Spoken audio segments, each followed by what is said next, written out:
All right, there it is. Hey guys, what's up? We are back. It is Jess and Cole, and we're back continuing our series of live commentaries on animated films. It's been a while, but this is one we've been excited to do. It's been in the works for a while. Might be a little more ambitious than some of the others, being a fairly ambitious film in its day, even though it definitely does get forgotten and overlooked, and some people might not even be aware of its existence. It's Lord of the Rings from 1978. You can call it Ralph Bakshi's Lord of the Rings. Perhaps it's had quite the history that I don't want to get too much into because we'll have plenty of time to talk about it as the movie goes. But I mean, and as Ralph Bakshi himself, like I'm not going to talk about him or his career specifically because you can look that up. And also, if you are interested in hearing me specifically talk about him and his career, there are 2 episodes on the Movie Discussion Pocket Dimension channel with Jay the Stingray. They're fairly old episodes. If you can go back, you can find we did one for Fire and Ice from 1983, and we also did one from, I think, the last movie he did before this, Wizards, in 1977. So we did 2 shows on both of those. I'm sure that I probably got into some depth about Bakshi's own career. What I'll say here is, like, one thing that sort of goes without saying is, like, this movie, like most of his movies, comes up short in a lot of ways, and maybe it's kind of a noble failure. I don't know, but a lot of it, again, you can't necessarily put on Bakshi's doorstep. A lot of stuff out of his control. His whole career was a struggle to get his stuff made. There was always budget constraints and time constraints, and that certainly happened here.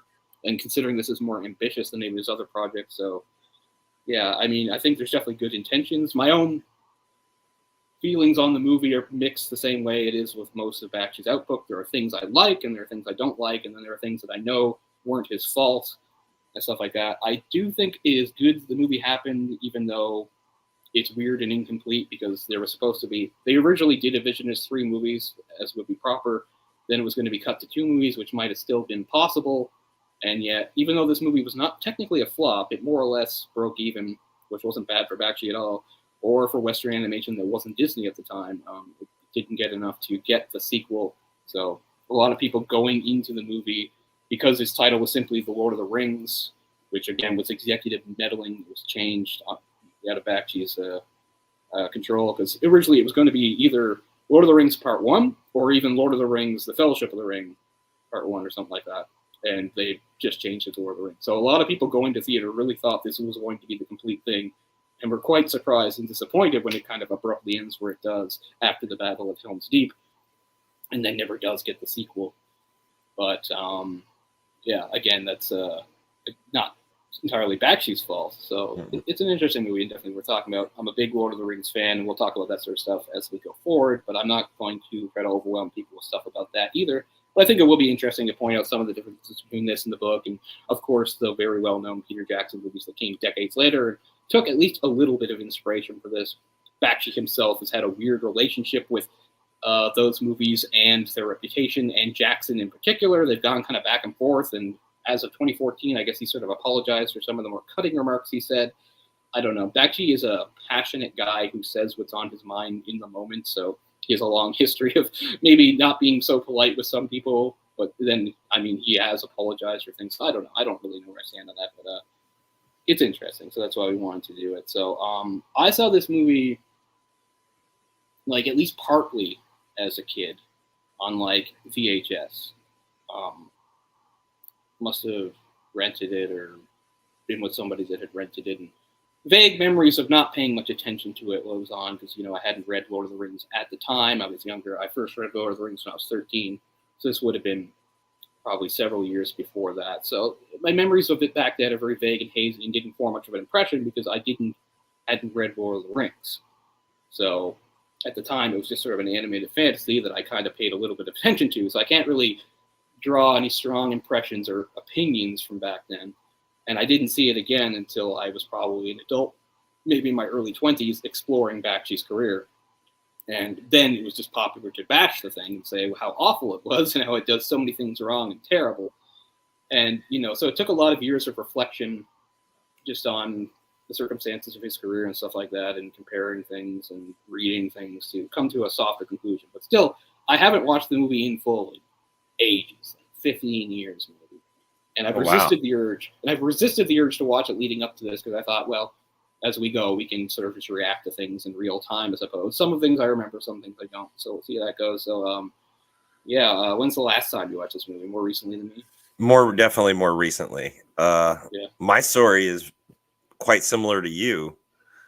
When I was a kid, I'm thinking this was possibly on the Disney Channel. I know The Hobbit was for sure. Yeah. And I experienced those my first time, kind of like you. It's like I didn't know the books, you know, and these cartoons at the time, they were kind of like I was in and out of them. There was a couple of maybe cool parts, but they didn't really capture my interest. And then fast forward to my early 20s out in California, my first year or so.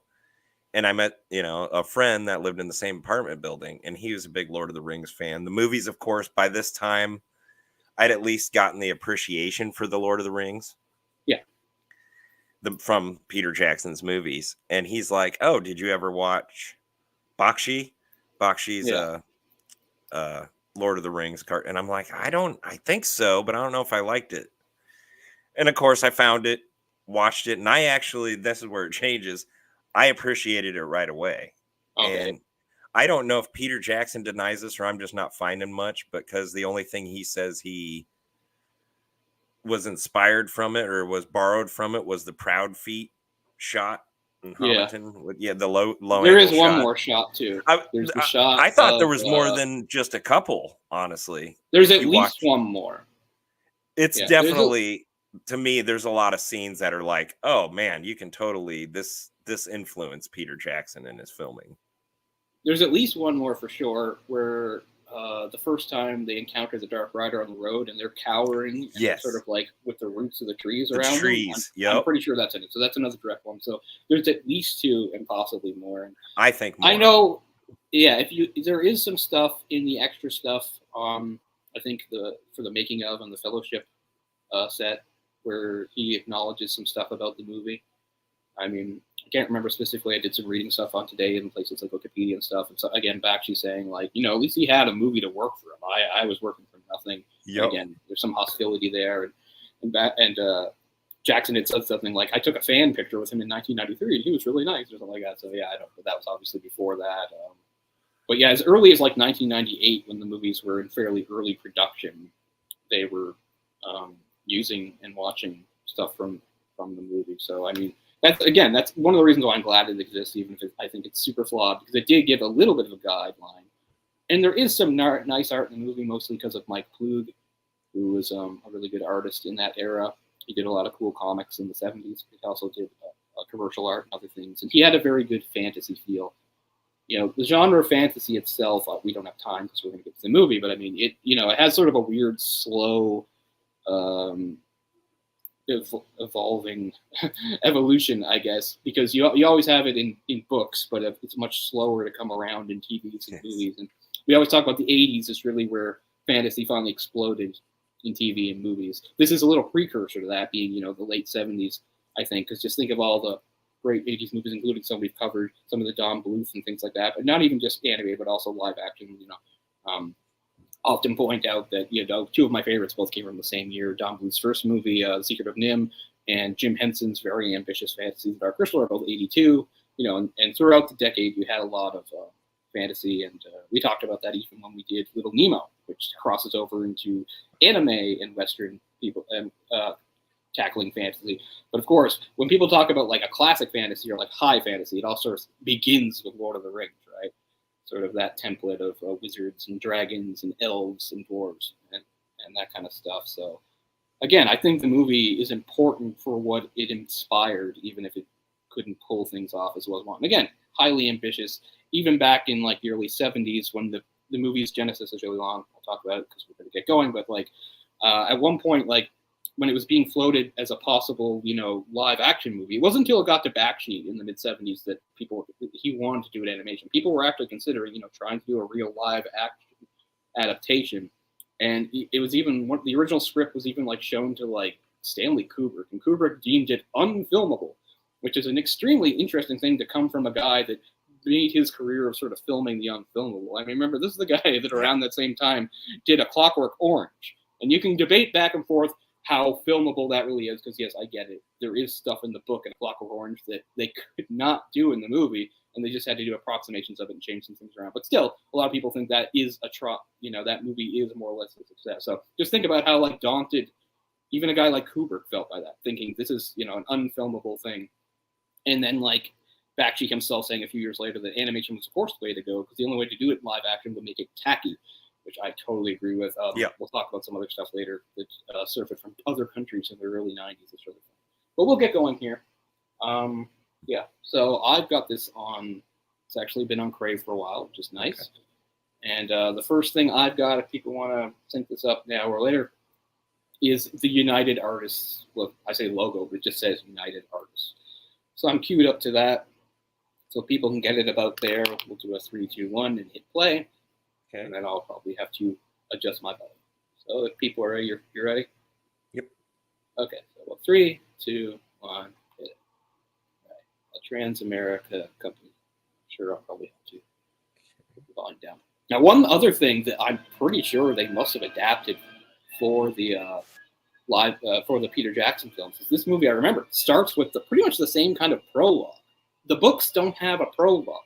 The books just jump right into the present day. They don't have a prologue or a flashback. Stuff like the history of the ring and that kind of stuff is revealed slowly throughout the book, and mostly at the Council of Elrond.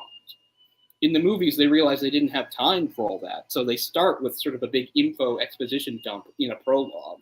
Yeah. And this one's going to do the same thing. So let's see how similar those are. Do we get a narrator? I assume we do. Yep, we get a narrator. Yep. Talking about the second age.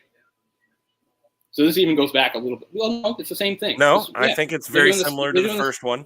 And then the second half of this intro, I think, is what they use for Return of the King and Lord of the Rings with Schmeagol and finding the ring. Yeah. They said the Dark Lord. I don't think they said Sauron. Yeah. But yeah, it's the same kind of prologue. I mean, obviously, it's not as visually good. And of course, this being a Bakshi similarities. Film, it relies heavily on rotoscoping, which I don't like. But some again that sort of budget. So a lot of this is rotoscoping, which is live action with animation. Well, and then this one is just a red scrim with live shadows. It's not even rotoscoping in this opening. Yeah, this is just Bakshi directing live actors. And to get more footage, there were times where he filmed crew members when they were actually on break and stuff, just so he could fit more stuff in there. Again, Bakshi was a maverick. He did everything he could to squeeze out what he could. That's right. Okay. So here's the whole thing about Isildur taking the ring after cutting down Sauron. And I won't get another chance to do this. That's one thing always sort of bothers me about both this and even in the Peter Jackson one. Because in that, they show you the final alliance between elves and men to go fight Sauron. And of course, the pivotal moment is Isildur cutting the ring off Sauron and changes everything. I mean, people watching that must think Sauron must be an idiot, that he would just let his hand get cut like that when he was winning. But that's not how it's written in the book. In the book, Isildur only cuts it off after Sauron is more or less defeated. Sauron has a big 1-on-2 fight against the two kings, Isildur's father, the king of the humans, whatever, Elendil, and the king of the elves, Gil-galad, or Gil-galad, however you want to say it. Those two fought him, and it was and they all basically got gravely injured. All three were going to die. So they had a big, 2-on-1 fight that took all of Sauron's strength and attention. So they were basically, all three were dying, or the other two were dead, and Sauron was dying. That's when Isildur came up with his father's broken sword and cut the ring up. Because Sauron was basically helpless already, because those two had taken him down.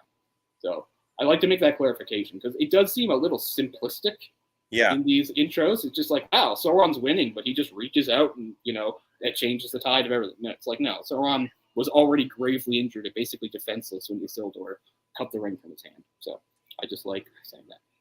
So here they're talking about Gollum getting it. Yeah, and this is the scene they used at the prologue to the Return of the King movies, or the movie. Right. There's a flashback of him and Smeagol and Deagol in the Riverlands. Yeah.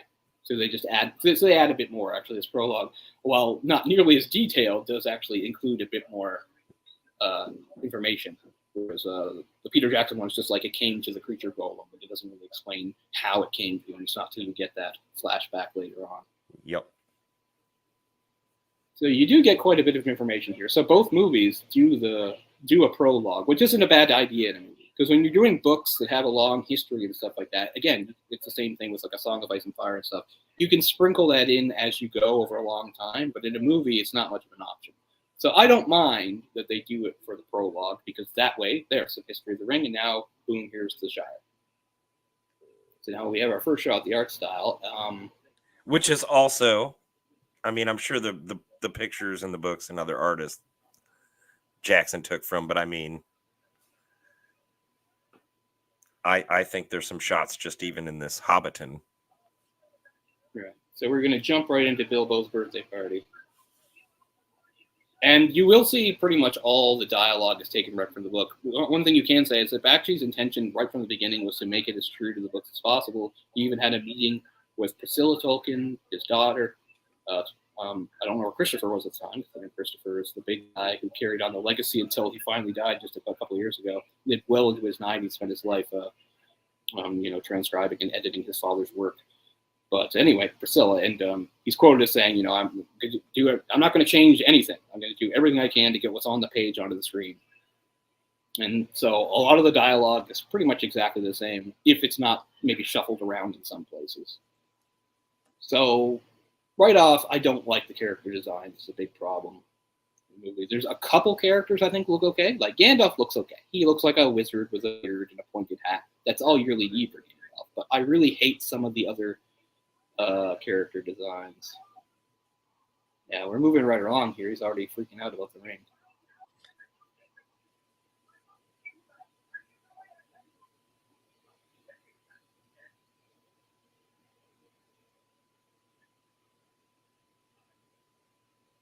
You referred to the ring there as him.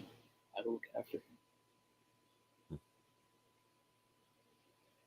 So it's the same stuff. We're just getting through it faster. I am interested to see exactly where Merry and Pippin show up, because that's another big difference between the books and the Peter Jackson movies. There's a much more complex thing going on involving Pippin and Merry and the others. In the live action films, they just sort of join by happenstance. They just sort of run into them. That's not what it's like in the books. There's actually... they do. Okay, so they do have the 17 years, which is nice too. Yeah, it's 17 years. So Bilbo turned 111, and Frodo had the same birthday. He turned 33. So this is 17 years later when he's 50. It's only by this point that Gandalf has done enough research to realize that the ring they have is the ring. They just condensed the hell out of that in the Jackson movies. They're just like, at the most, Gandalf could only been gone like a month or two, like depending on how hard it is for him to ride to Minas Tirith and come back. And then they just go. But it's been 17 years of fairly quiet, and Gandalf going all over the place checking things out.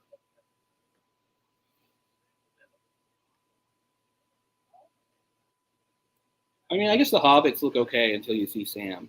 Speaking of having friends from college, so I have a friend from college. His name is Sam, and he's also who I watched it with in my 20s.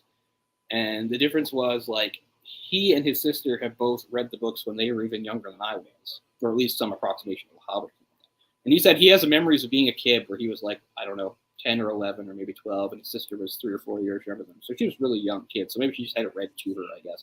Anyway, Sam was her favorite character, and they read the movie and watched it. And he said like his sister burst into tears when she saw Sam because he looked so stupid. Oh, look at his eyes! He just threw the ring into the fire.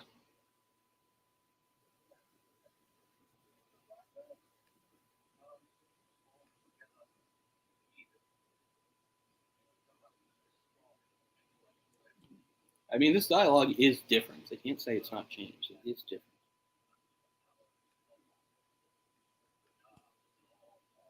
Like, he's already talking about Sauron.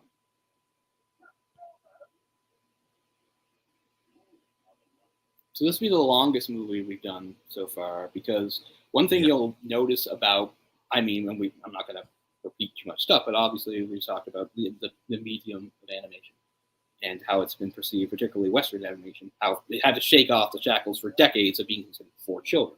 So that led to animated movies, even more serious ones, not being long. This movie held the record as the longest Western animated movie from like a major studio until like last year, when the Spider-Man Spider-Verse movie beat it. So for all of its existence until like last year, it held the record as the longest animated Western movie, which makes I wasn't sense. aware of Again, that. Yeah. it's considered a Western because it really is. It's an animated epic, which even today is a really rare thing. The idea of an animated epic. Usually, if something like that is considered, then you break it probably into a show or a miniseries or something like that. But to have an epic movie, again, this isn't quite epic length by normal standards. It's a little over 2 hours, but as an animated movie, quite long, particularly in the late 70s. I don't, no Disney movie came close to that. They were all over in a pretty tight 90 minutes or so. In animated movies, that was sort of the sweet spot, 80 to 90 minutes, maybe a little bit more than 90 minutes, never 2 hours. And this is about 2 hours, 11, 12 minutes, something like that. So I feel like these days, that's the only time you're going to get to go to the theater and see not much over an hour and a half movie is an animated movie. Yeah. And even those are pushing 2 hours, I think, these days. This is an interesting scene where they're continuing their discussion outside. See, I like the backgrounds, which is mostly Mike Ploog's work. I like the worlds. They do a good job, and I'm sure they were inspired by some of the classic artists, including the two guys that they used. Those two main artists, the Canadian guy and the English guy, that they used decades later for Jackson's movies. I'm sure they at least one of them was already active by this point, so I'm sure they had some of their work to draw on too. Because I mean, anybody who's a fan like me will say, like, just because it's a fantasy world that has orcs and wizards and dragons, and that's it, doesn't mean they're all the same. It doesn't mean there's one generic look. To me, there is a very particular look to these worlds and their characters, and that's why one of the reasons why I really do like the live action one, because I felt like they really did nail the look in most places. And some of the locations are just so good. There's even locations that are almost better than what I pictured when I was reading. That's like awesome. At the end, it's actually, they moved it. It would have been the start of Two Towers, but they moved it to the end of Fellowship for the movie, which I think actually works. But the end of Fellowship where they get attacked by the Uruk-hai, that whole wooded area on the hill, that is like taken from my brain and put on the screen. That is like almost literally exactly the way I pictured it. And in places like things like Lothlorien and Rivendell, they probably made them look better than the way I pictured them. So we'll see what they look like. You can't beat that as a fan. Yeah. So I'm interested to see what places like that will look like here, because I don't remember. But I do remember a lot. Like the Shire looks very nice. It's like as it's supposed to. It's supposed to be very green, sort of an idealized version of the English countryside, which is obviously what Tolkien was going for, right? And there's Sam, who looks like he has Down syndrome. Poor Sam. He's even shorter. When you spoke of you brought up, this is part of our animation series. This is, I think, our third year. I mean, definitely not continuously. We got to spread them out. But yeah.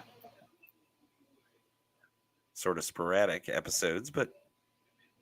Okay, see, you have the whole thing. See, he says, like, you can't just leave. It's too suspicious, and there's already spies in the area, which is like the book. So he does this whole thing where he has to pretend he's moving to another part of Hobbiton, and he's even buying a house and everything. Like, that's actually in the books, and Merry and Pippin are part of it. But it's also because they were on to Frodo for months. They knew Frodo was going to leave without anybody.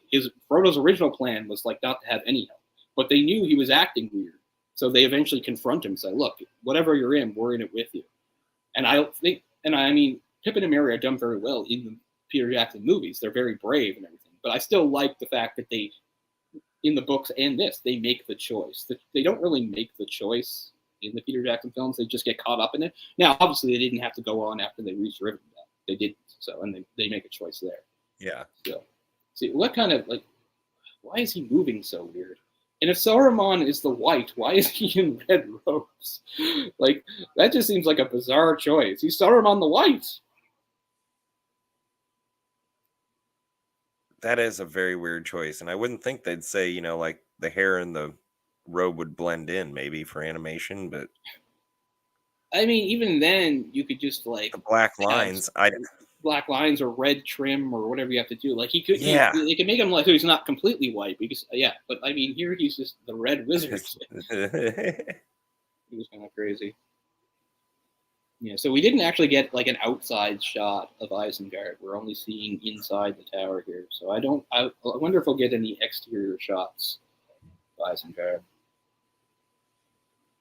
We're moving along quite quickly here, so he's got that whole plan. He hasn't even, I guess, we see, did I miss him telling them to go to Bree? Because they're supposed to know to go to Bree, and the whole thing, he says, I will meet you at Bree. He can't meet them because what's going to happen here.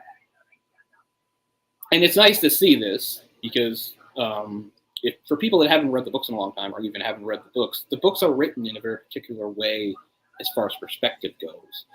And that wouldn't work for the movies. Because basically, in Fellowship, it's kind of easy because nobody splits off. But Fellowship follows Frodo, and that's what it does. So this stuff here, this is off page in the books, and he only finds out about it through flashback in Rivendell because he says, you know what, how come you didn't meet us at Bree? And then he tells the story. And obviously, that is a little clunky for movies, so I like that they're showing this. But yeah, so that's a difference in this and the live action, is that they will jump perspective.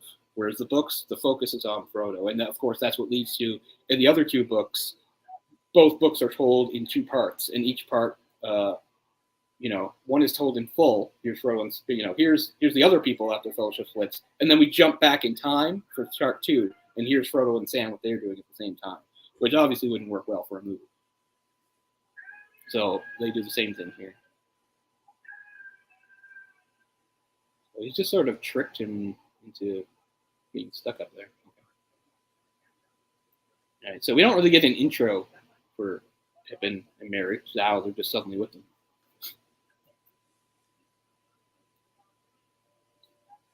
Oh yeah, so we're all just all together now. Yeah, so this cuts out some of the exact same stuff that's cut out of the live action movies, and both I am fine with. Like one is like Farmer Maggot, we don't really need him. And the other is there is actually one other Hobbit that was part of the conspiracy to figure out what was going on with Frodo, and also once he found out to help Frodo, and that was the character Fatty Bolger, who actually was very brave and gets chased by ringwraiths and gets away. He's the one who actually takes care of the house that Frodo is allegedly buying. So he's cut. And also, they're going to cut stuff that happened in the Old Forest with the Barrow Wights. And, of course, the most famous thing people endlessly go on about that's not in the movies, Tom Bombadil. And, again, I don't mind. I'm a big Tolkien purist, but Tom Bombadil does not move the story forward. And it also almost feels like you go into a different story when he shows up, because everything suddenly becomes a lot lighter tonally, and it feels more like it's The Hobbit than The Dark or Lord of the Rings. Because anytime they get in trouble, he just gets them out of it, and he sings songs, and he's just so bizarre. He puts the ring on and throws it around. He doesn't care. Like he's the only character that's in no way affected by the ring. I mean, I understand why he can be important in the books. I don't say get rid of him. He's interesting, and I like him. There's a black rider wearing a brown cloak. So in this, the riders are black and their cloaks are brown. So I don't know.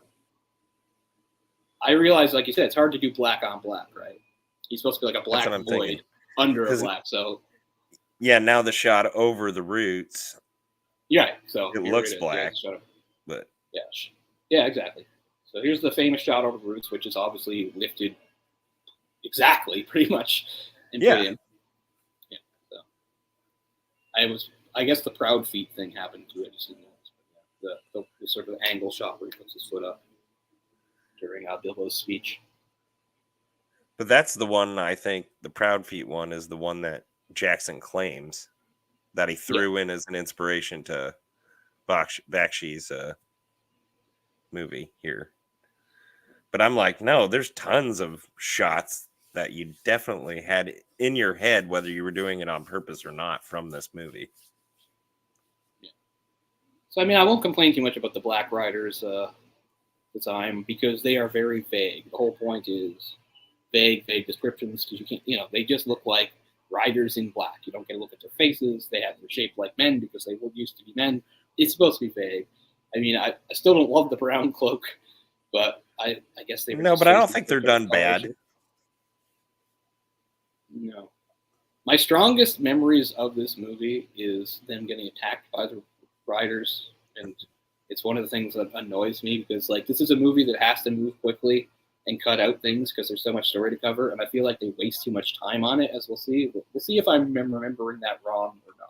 Because in my memory, it goes on way too long. So we'll see what happens when it gets there. So I assume for not having a great love for this film, you as a Tolkien fan, or of Yeah. this trilogy at least, that you were not a fan of the original Hobbit cartoon or the Return of the King cartoon that came after this? So I've never seen the Return of the King one. That's like an unofficial sequel to this. That's by Rankin and Bass, though different people. Yeah. Never saw it. And Hobbit, yeah, I don't like that. I never saw the Rankin and Bass Return of the King though. You think I would have, but maybe I was just worried that I would hate it. Yeah, I don't think you'll like it. That's not. Oh my God! Look at Sam's stupid face. And again, I'm kind of weird in some of these things because, for instance, as much as I praise a lot of the stuff in the Peter Jackson films, I think it's really good casting and really good effects. The way I picture hobbits, they couldn't be played by humans. They would have to be like a digital thing, like Gollum. And you're gonna say, why are they like really weird? Like they're not. And I can't put it into words because no, they don't have like weird, exaggerated, contorted features or anything. It's very hard for me who is not a visual person to put it into words. But yeah, Gotcha. so I mean, I don't have any problem with how like they did it with those actors, but they personally, like their faces especially, just don't look the way I would have pictured them. Plus, they changed the dynamic of the group because they never state really anybody's age in that, but it's understood in the books that like Frodo is the older of the group, and that he's they kind of look up to him and he's the oldest. Where they basically just go by the ages of the actors, where it seems Sam is clearly the oldest. Frodo might be the leader, but Sam's the oldest. Because Okay. Sean Astin was about a decade older than the other guys, right? So I think it changes the group dynamic. Okay, we're already at Bree. Yep. So we're going to see Aragorn, which I hate. Really? Hate Aragorn. Well, I mean, he's a Numenarian, and they are specifically, said to not look like that. So that really is a change. That's a deliberate change because Numenarians don't look like this.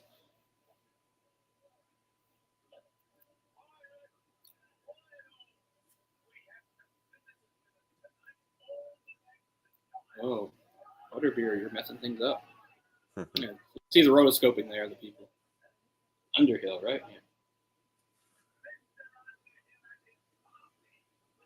Yeah. I don't know what happens here exactly, but yeah.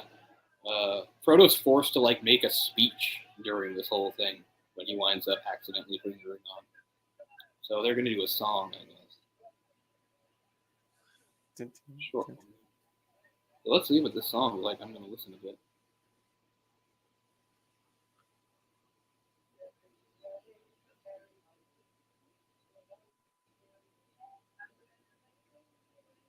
See, again, I like that they're doing this. Okay, they are going to move off. Yeah, because this does happen. One of them does wander off into someone else.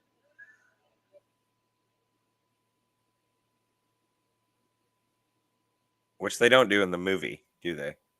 They've got two Black Riders. They're showing them in the streets of Bree here. I can't remember exactly how it goes, but in the book, like the weird thing that they sort of fake you out with is when the hobbits first come into Bree, they have to pass through a gate. Yeah. Is that some shadow like jumps over the gate and gets in, and reading it for the first time, you think that's a Black Rider. You find out it's actually Strider. Strider is following them, and then he got to the end before them because he knew where they were going. Because unlike in the live action movie, and I'm not sure what they're going to do here, Strider was in on the plan. In the movie, they just in Jackson's movie, there's no letter or anything. They just have to trust it. But in the books, there's a letter from Gandalf that Butterbeer is holding, vouching for Strider, saying that they can trust him. But that is not in Peter Jackson's movie. So we'll see what they do here. Okay, so we've already had the moment. He freaked everybody out with his appearance.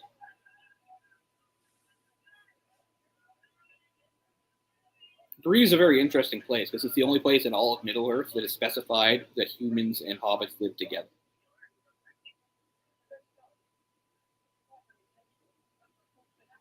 I like Frodo's voice. these are actors basically recruited from the BBC theaters and stuff. So that's Christopher Guard as Frodo. At one point during this movie's long production, Mick Jagger approached Bakshi asking to be Frodo. I think I've read that somewhere as well. Orson Bean, I think, played him in the Rankin Bass ones.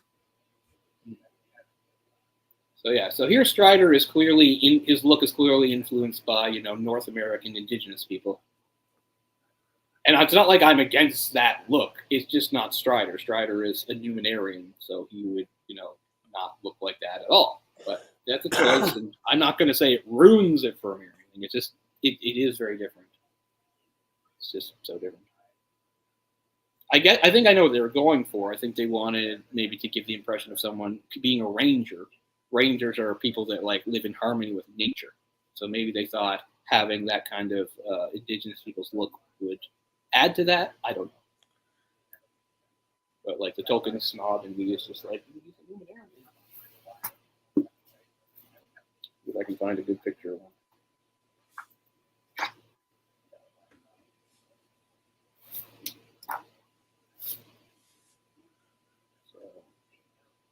Did he say anything about Gandalf? How do we know he's from Gandalf? Okay, so there is no letter here either. Let's see. In the book, they actually get a letter, so they know. But here, Sam is being distrustful as you expect, saying, "How do we know he has anything to do with Gandalf?" Fair and less foul, which is in both versions of the movie.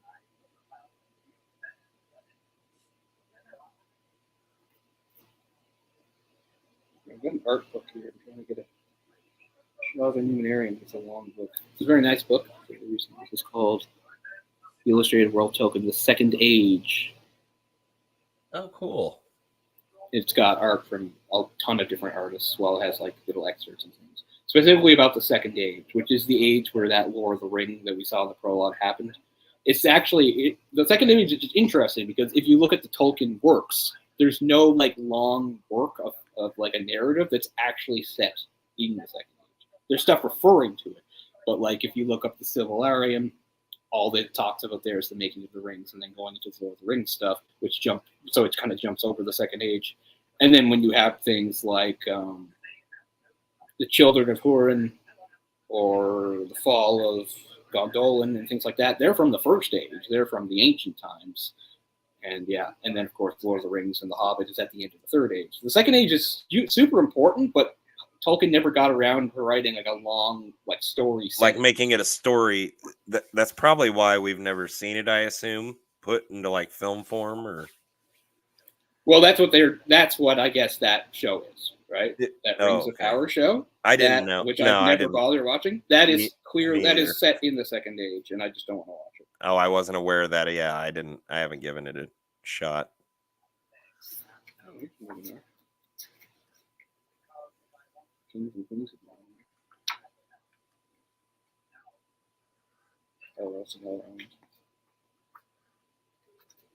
It's too dark to get a good shot anyway. I didn't want to be brightened, so I know I'm kind of in the dim lighting here, but I felt like I would be too hot if I put the lamp on.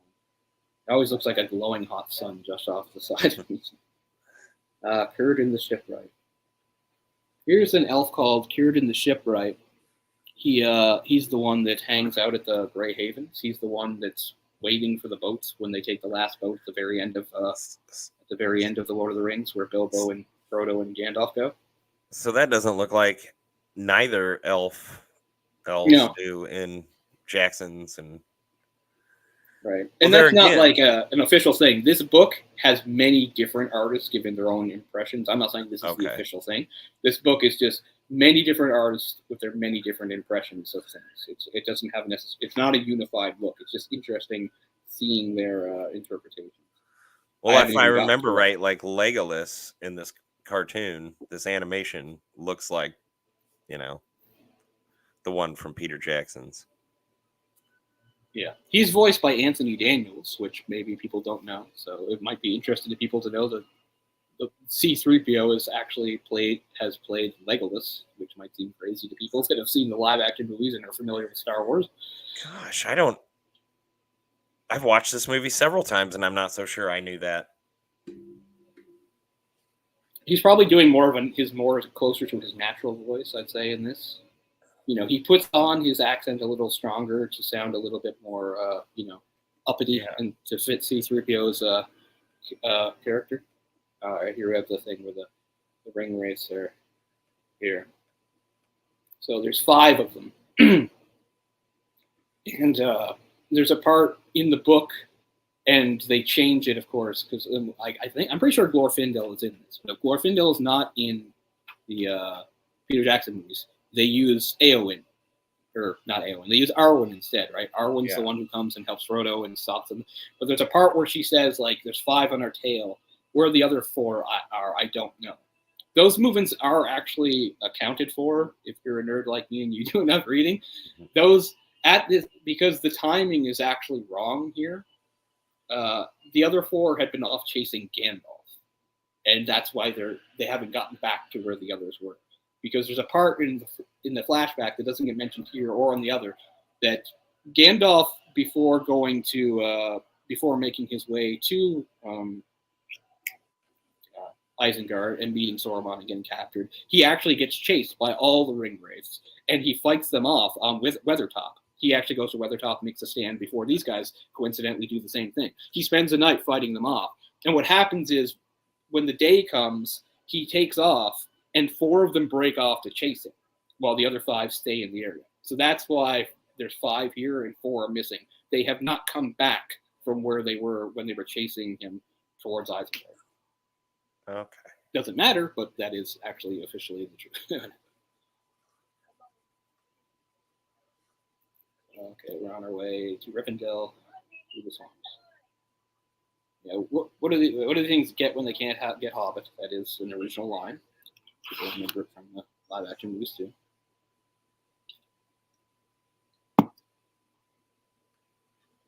So I don't know where they're going to say they get their swords here, because obviously Bilbo had given.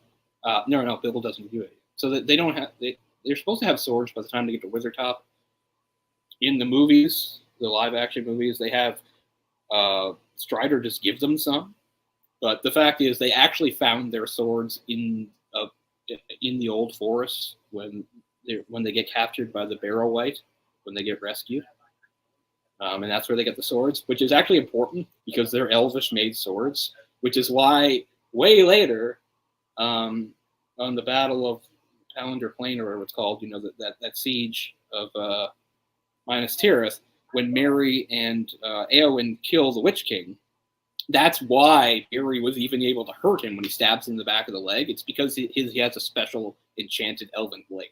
A normal blade wouldn't cause him that much pain. But since there's a special blade, it hurt him, he goes down, and Eowyn's able to finish him.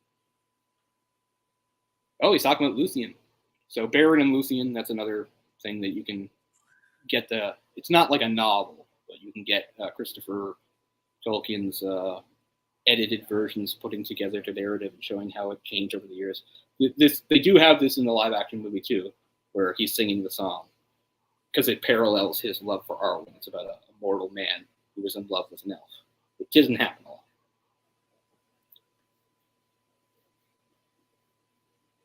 Actually, Elrond is from that line. Beren and Luthien. He would be related to them.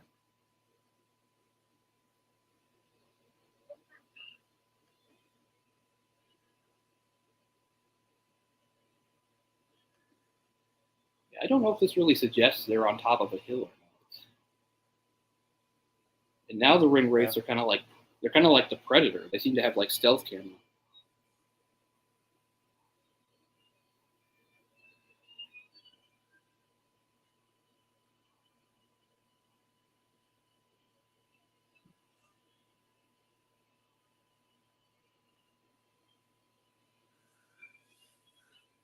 Well, and would you say his interpretations of like dwarves and elves were quite different from what most other fantasy stories interpretations were of them?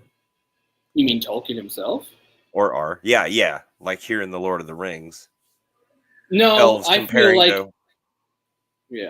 I feel like he kind of set the template, And when you had stuff that was different, it's because they were specifically trying to be different from what had become kind of it almost became the standard, right? Like I'm a fan of they don't make the novels anymore, but in the part of the Dungeons and Dragons world, there was since the 80s and into the 2000 teens, there were a lot of novels set in the campaign setting called the Forgotten Realms. And I have read and owned many of those novels over the years, and those are my favorite. And they're all following that, although they have their own twist on it. For one thing, is like different kinds of elves in Tolkien's world are so hard to understand that even I can't keep track of it, because mostly they just refer to groups that did different things.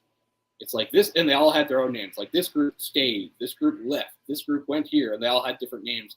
And then there's even the term, like there was one elf referred to as a dark elf, but did not mean what you might think, like a guy with darker skin. Like it didn't mean that at all. Just like there's light elves and stuff, doesn't mean anything like that. Whereas I find it so much easier to understand the different types of elves in Forgotten Realms. It's my preferred. So it's like take this, but like make it a little more simple in their difference, and that like the elves actually look different.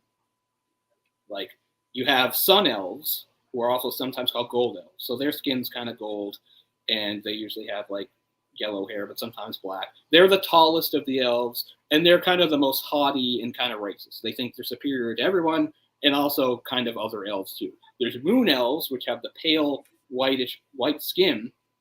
They're the most common elf in all of that world, and usually if you meet a half elf, their parent was a moon elf, because they're the most open. They're kind of the opposite of sun elves.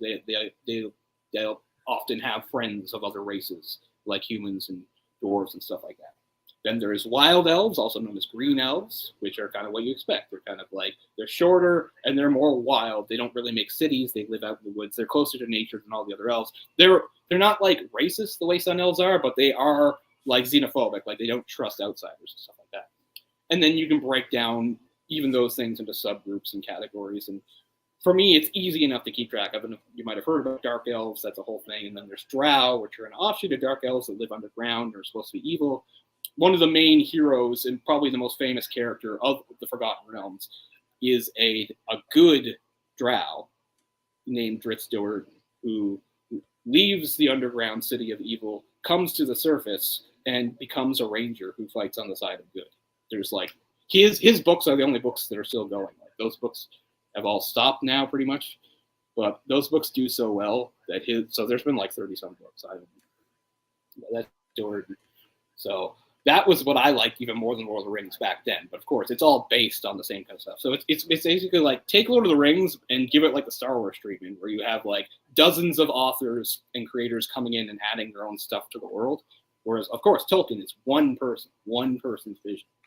Yeah. So there's Glorfindel, I guess. I've been talking through stuff. I think Glorfindel would probably be dressed a lot more ornately. So I do mind Glorfindel being removed from the Jackson movies, but I get it. One, they wanted to give a bigger role to Arwen, since there's not much female agency in these stories. Arwen's one of the only female characters, and she does very little. So they wanted to give her something to do. So instead of Glorfindel, and also it is true that Glorfindel is going to show up and help them, and he'll be at the Council of Elrond, and then he's gone for the rest of the story. So that is kind of hard to do if you're making a movie, to have characters show up, like do one thing, and then they're gone. You never see them again. So I understand why they replaced Glorfindel. Glorfindel is one of the most badass elves in the history of Middle-earth. Glorfindel is living a second life here. He actually is from the First Age, fought in a crazy battle, and died in a battle with the king of the Balrogs. They killed each other. Then he went to Valar, or whatever it is, and was given a second chance to come back. So he's on his second life. He's actually died and come back, Glorfindel. He's one of those powerful elves ever. And you think, well, why wouldn't they use him? They actually do talk about it when they're in the Council of Elrond, when they're going to do the Fellowship and decide who's going to take the ring to Mordor. They say, like, Glorfindel's too powerful and noticeable. We're trying to do a stealth mission here. It will be no good to send Glorfindel towards Mordor, or like everybody will know and come running and try to fight him. So that's why I guess Legolas is considered a more suitable elf, because even though he's heroic and stuff, he's more of he's kind of like a ranger, he's a Mirkwood elf, so he's kind of more of a ranger, kind of the way Strider is. Right. So this, I think, goes on too long. So here we have one of them calling out to him. I assume that is the Witch King. So this bit goes on too long, I think. Let's see. It's very vague, and this is another thing. The background disappears. I get why they're doing it, because it's just the effect of being around the ring wraiths, but I don't like losing my sense of geography in movies, so I hate this. I don't know where they are, and I don't know where the other characters are in relation to them. We talked through it, but it is true that he does ride ahead alone, unlike in the Jackson movie where he's actually unconscious and Arwen, takes him on her horse and she rides up. In the books, it is true. He is conscious, even though he's badly injured from the stabbing. He's still conscious. If there's anything that I really don't like about the Peter Jacksons, it's how Frodo is a complete wimp. Like, he's just a wimp in that trilogy. All he does is drop his sword and fall over and faint and stuff, which I don't like. Well, like you were saying earlier, he's more of a leader in the books. Someone that the others looked up to. Yeah, but also he's just tougher and more proactive. Like here, he's defying all of them. He fell off his horse. He still gets back up on it. He's even going to brandish his sword. Most leaders are going to be tougher, and they've got to have some sort of... See, he's trying to brandish his sword and defy them. He's by himself at this point. Now, they would definitely kill him. Again, this is taking too long. See, I get this is an important part, but doesn't this feel like it's taking forever? Very much so. Yeah, so I mean, but they could have gotten more plot in. Yeah, up until now, like they move very briskly, right? Here, I feel like they're spending way too much time on this scene. I get it. The riders are after him. It's bad news if they catch him. But again, the backgrounds have disappeared. We're in a weird wraith world. And it goes on too long, man. They could easily have cut this down. When's he going to reach the damn river? I think we're finally close. But that whole... it's too long. At least we finally have our sense of geography back. Okay, so there's the woods for the outskirts of... Speaking of having stuff in my head, I had a really weird vision of Rivendell when I read the books before there were movies. For some reason, I pictured it as completely flat. I don't know why. It's much better in the Jackson movies where you see that there's multiple levels, it's kind of hilly, and you've got waterfalls and stuff. For some reason, I pictured it as a completely flat area that you could just walk straight through. It's there's one part that's in the middle, you just walk through. I don't know why I pictured it that way. It is better. Another thing that is a bit confusing in the Jackson movies is when the water comes to sweep them all off, it makes it look like Arwen's doing it. Arwen's not doing it. And in the book, Glorfindel isn't doing it either. It's actually Elrond. Elrond is using the magic of one of the rings. It's hard to keep track of who has what ring, because in the live-action movie, the only ring of power that we see for sure is when Galadriel shows her own, right? So yes. During the events of Lord of the Rings, we won't get into the dwarven rings, of which there are 9. Several were lost. At least a couple were destroyed by dragons. But the elven rings during the time of Lord of the Rings were held by Gandalf. He's got a ring the whole time. They never talk about it in those movies, but the whole time Gandalf has one of the rings. Elrond and Galadriel. In that prologue. Remember where they talk about where the rings were made, and they say for the elves. They show Elrond and Galadriel in it with another elf, who is, I believe, Círdan, the shipwright I was talking about. The difference there being, Círdan at some point gives his ring to Gandalf. So that's why he has it, because they were the Elvis rings. Yeah, see, this is taking way too long. They're coming across the water. This is still going on. They're coming across the water. But yeah, so... it's more clear in the book because it says, but watching the movie's not tell. This is actually Elrond, who's not on the scene, but using the magic of his ring to do this. What's weird is it's not the water ring. The 3 elven rings have the aspects of fire, air, and water, but technically his ring is the air ring. I can't remember its name. It's the most powerful of the 3. Gandalf's is the fire one. That's why Gandalf often uses fire magic. It enhances his fire magic.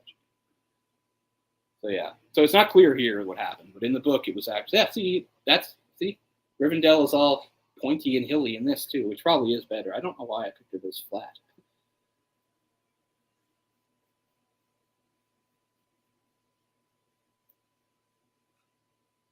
So he's been out for a few weeks, I think. And Gandalf is back.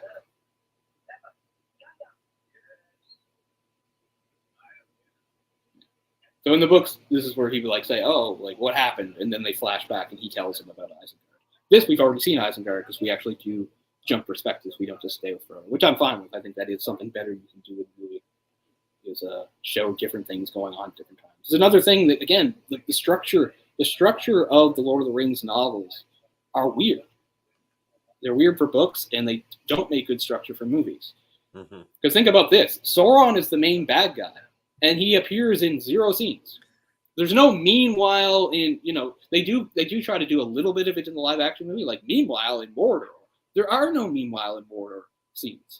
There is no scene of Sauron doing or saying anything except for when he interacts with Pippin and then Strider or Aragorn through the Palantir or whatever it's called, the Seeing Stone.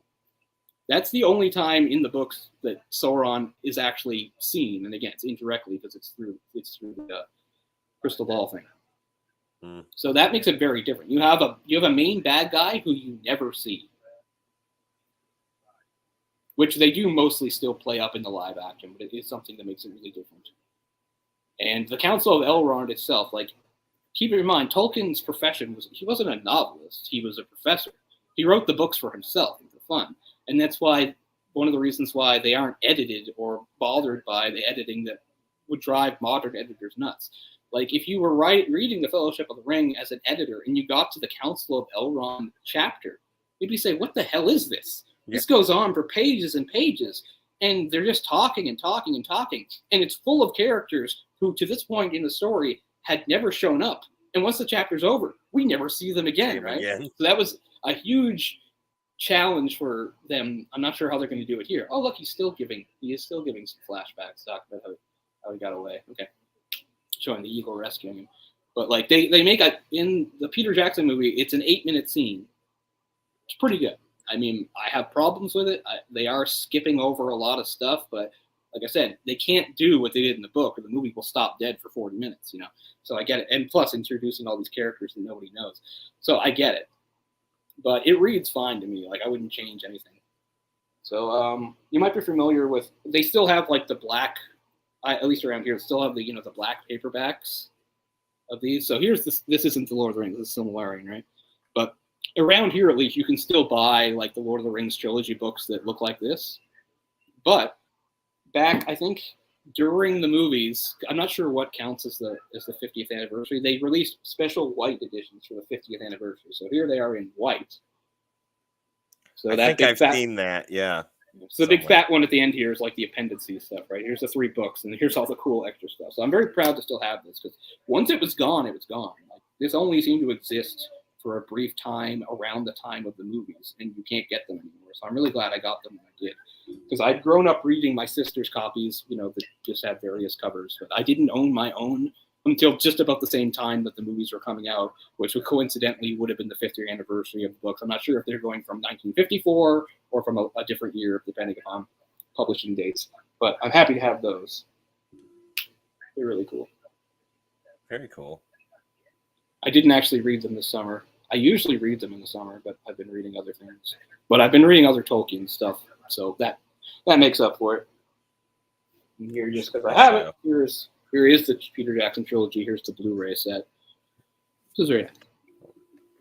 Didn't Christopher Lee read these annually? Yeah. So Christopher Lee was a huge. It's funny because I was having a conversation with some other people today just about Christopher Lee, not specifically Lord of the Rings stuff. Other stuff actually started with him as Count Dooku, Star Wars, right? But just what a crazy, like, Christopher Lee is the guy. He only died in 2015 or something, and he acted right up until his 90s. Like, people talk about 6 Degrees of Kevin Bacon, but that's nothing on Christopher Lee. You can connect Christopher Lee to literally anyone. You can connect him to Japanese actors from the 50s. You can connect him to silent era stars. He holds the record for most sword fights in a career, on-screen sword fights. So I'm so glad he got to play Count Dooku, be a great swordsman as a Jedi or Sith or whatever. So here's your Council of Elrond. I like how they made it outside in the Jackson movies. I don't think it's stated to be outside in the books, but it seems like it would be rather stuffy all in one room. So I like that it was outside. Plus, it seems very much in the spirit of the elves to be out in the air for it. So yeah, so they seem to have Sam there. Yeah, so Boromir the Viking, I don't like that either. I don't like how they have the people from Gondor are obviously based on Vikings. I don't like that. What's funny is the people from Rohan kind of look like Vikings in the live action movie, right? Like when you think of like Eomer and the riders of Rohan, they almost seem like Vikings except crossed with horse lords because they like horses. It's like horse riding Vikings. I can see that now that you've said it. So here's a huge difference between this version of Strider, Ed's Book Strider, and Peter Jackson's Strider. He's holding Narsa. He carries it around with him. He's always had Narsa with him, and he wants to claim his place as king. He's just been biding his time, waiting for the right moment. But they make a whole arc in the Peter Jackson movies that he is reluctant to do that, didn't want to do it, and sort of walked away from his destiny. Yes. And that he's also, because he's plagued by doubt, but because Isildur kept the ring and gave into a temptation, he's worried the same thing could happen to him. That's not present at all in the books. He does not have those doubts. And as they showed here, he actually is carrying Narsil around, saying he's waiting for the time to reforge it and blah, blah, blah. Like he's and you can argue again about what kind of story is being told. Tolkien's characters mostly aren't about having arcs where they grow and change. It's not really about that. And they felt like they wanted to inject that in the Peter Jackson movies. And on some levels I like it, and others I don't. Like, for instance, Faramir. In the books, Faramir says, when he meets Sam and Frodo and Gollum, and he finds out they have the ring, in the books he's just like, oh, I wouldn't touch that, And if you watch the extra stuff in the Jackson things, you get Fran Walsh talking about coming to that park. And her saying, well, that's no good for drama. So they make it that he really is super tempted, right? And they have that whole thing where he captures them and he drags them to a city. None of this takes place in the book. People don't know. And then only after things almost go crazy and a ring race shows up in a Nazgul, then he finally changes his mind, decides something to go. Because they wanted to give Faramir an arc. They wanted to have him be tempted and then sort of overcome it. Because they think that's better storytelling than him not being tempted in the first place. I get it. I understand it. But I don't like characters being messed with. If Tolkien's making the point that Faramir is much stronger than Boromir, to me that's an important thing.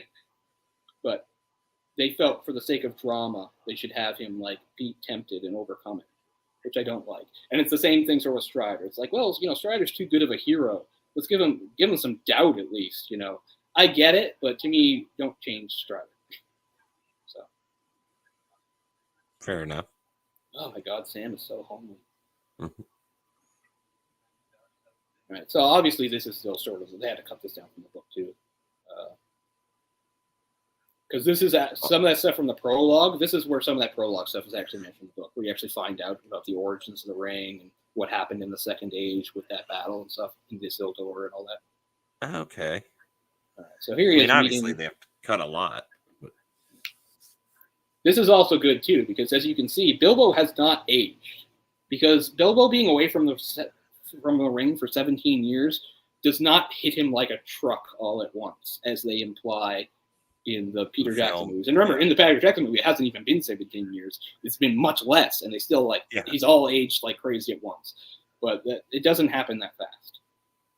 Also, again, to add drama, the whole thing where, let's see what they do. Let's watch this first, where he asks about them. Then we'll come. So he's got them all dressed up in his adventure gear. He's put on the secret mithril coat that Thorin Oakenshield gave him during the events of The Hobbit. So he's going to ask about the ring, right? He's singing a little song. I do like that they do include a little bit of songs because they are a big part of the books and stuff. Okay, so they're just going to jump right out. Okay, so they just jumped over stuff again. Wow. They don't even show. Now they just jump to the fellowship setting out. Okay. But yeah. So remember that moment in the Peter Jackson movie where he asks to see the ring again, and then he almost gets like crazy, like he's like a monster, and It he like has that lunges at like him. quick flash on his face. Yeah, yeah, Yeah. and then he like in the books that doesn't happen. Frodo just imagines it. Like Oh, Frodo gets really? a bad feeling, and he sees like it in his head. Yeah, but again, I think they're just trying to show the power of the ring. They're just being not subtle about it. They're not subtle about it in the Peter Jackson movies. They really want to get it across the audience how powerful the ring's pull is on people and its effect. I thought And I that get worked. it. I mean, I get it. I don't hate it or anything. It is a little weird though, just to see Bilbo, who is the best Hobbit. Bilbo is so much better than Frodo or any other Hobbit. And I mean, you can say what you want about the bloated, definitely messed up Hobbit Oh, trilogy that Peter Jackson did, but at ugh. least they do Bilbo very well. Because Oh, Bilbo is the he was most not my badass. problem, and I'm not, I don't know the books, but No yeah, way, it should have been three that movies. movie should have been one movie, or those three Yeah, movies should have been one movie, and it would have been a yes, cool yeah. movie.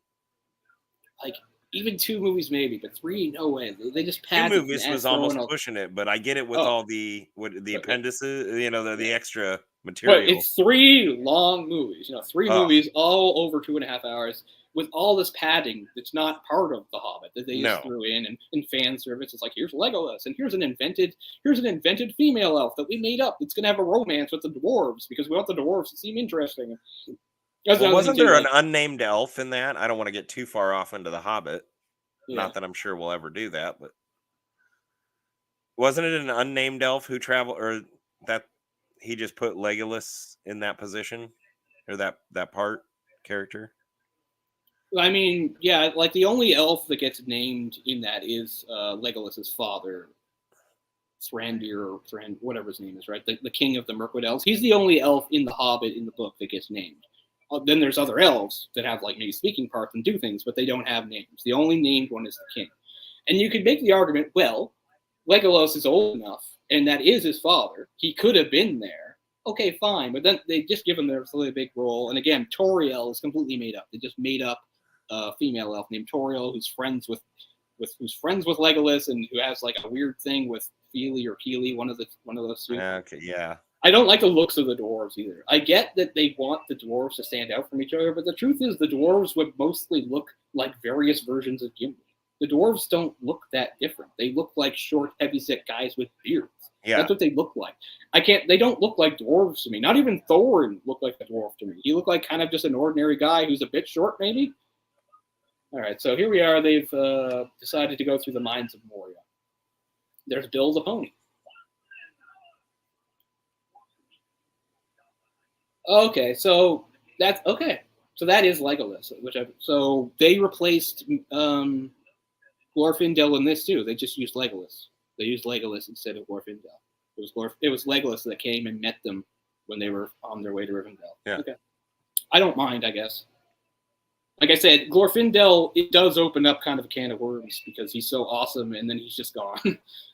It's weird to have like this amazing supercharged superhero character and then they're just like, well, we can't use him anymore. See, I would have never noticed that, not knowing the And as I books. said, I don't mind them expanding Arwen's role a little. They got to give her something to do, so that's fine. Mechlon, that's not the right word, is it? They got it. Let's see what Moria's like. Again, quite different in the Jackson trilogy. The second they come in, they see like corpses and stuff, and they know something's wrong. It's not like that in the book. They go throughout, like they think it's weird no one's around, but they don't see signs of battle or anything like that for a long time. They're like several days in before stuff starts to happen. I think they've eliminated. Are they going to do the Watcher in the water? Let's see. Is the Watcher? Yeah, here's the Watcher in the water. One of the deep things. One of the what's the word I'm looking for? Lovecraftian things from Middle-earth. Sam himself, pretty good. Sam's sword is too dull.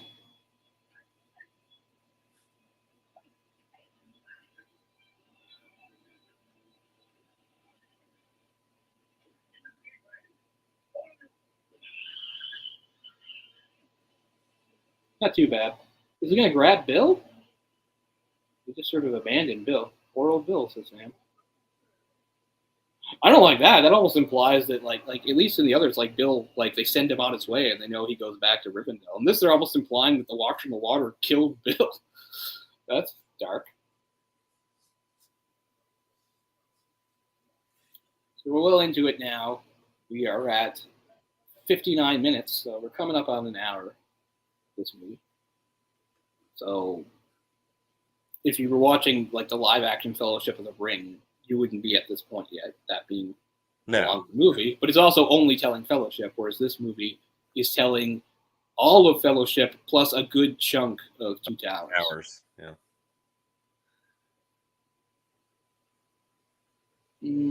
The Mines of Moria, it's hard to. Oh, that's not a bad shot. Some of the shots are good. Sometimes it's hard to tell like how claustrophobic it's supposed to feel, because I mean some parts are supposed to be big and open. The whole point is you're cut off from the sun. The journey through the heart of the mountain. Let's see what they talk about for Moria.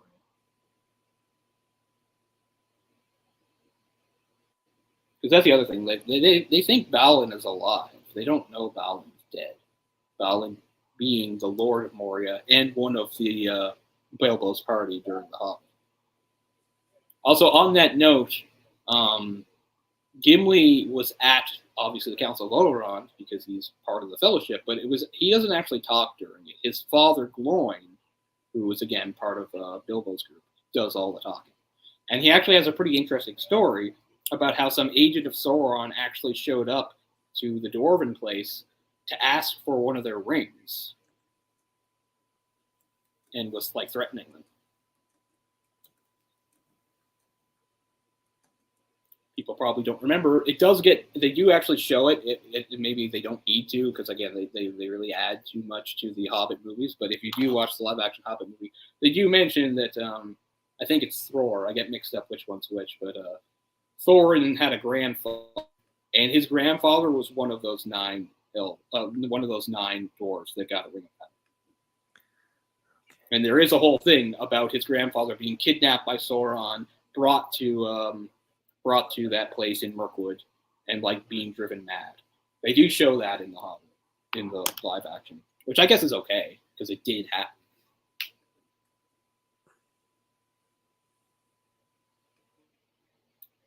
Just stepping away. He'll be back with us shortly. So, did I miss them dropping the shit down the well? Did Pippin just knock the stuff down the well? There's no immediate reaction to it, though.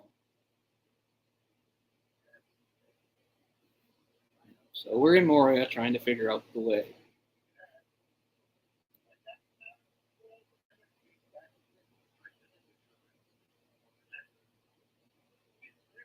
Now they're talking about the mithril.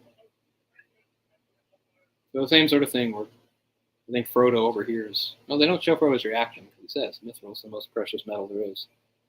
So that's another staple, right? Like Tolkien invented mithril. You read any sort of like high fantasy thing, or even play a fantasy video game, like mithril's a thing, right? So there's another trope originator from Tolkien. He invented mithril. Okay, so they found Balin's tomb.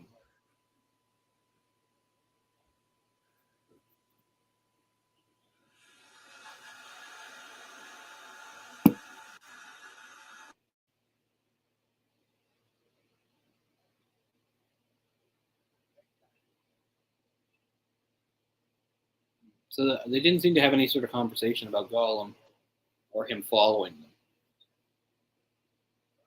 Because it's during this trek that they first find out that Gollum is trailing them.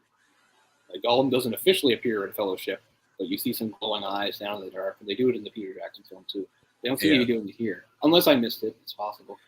No, I don't know has it happened yet? If it has, I missed it. Because, I mean, chronologically, it should have happened by now. Because they're already at Balin's tomb. So it's weird, because that seems like a very significant moment, that conversation, because you'll probably remember from the Peter Jackson movie, where Frodo says, like, I wish the ring had never come to me. I wish none of this had ever happened. And Gandalf said, so do all of us who live to see such times. So the only thing we can do is decide what to do with the time that is given us. And plus, he also has that line that sort of really explains Gollum's place in the story, where he says it was a pity that Bilbo didn't kill him. he said pity. It was pity that stayed Bilbo's hand. And he also said something like about people deserving. He said, there are people, those that deserve. Bilbo said something or Frodo said something about deserving to die. And he said, yeah, there's those people that are living that maybe deserve to die, but there's many who are dead that deserve life. Can you give it to them?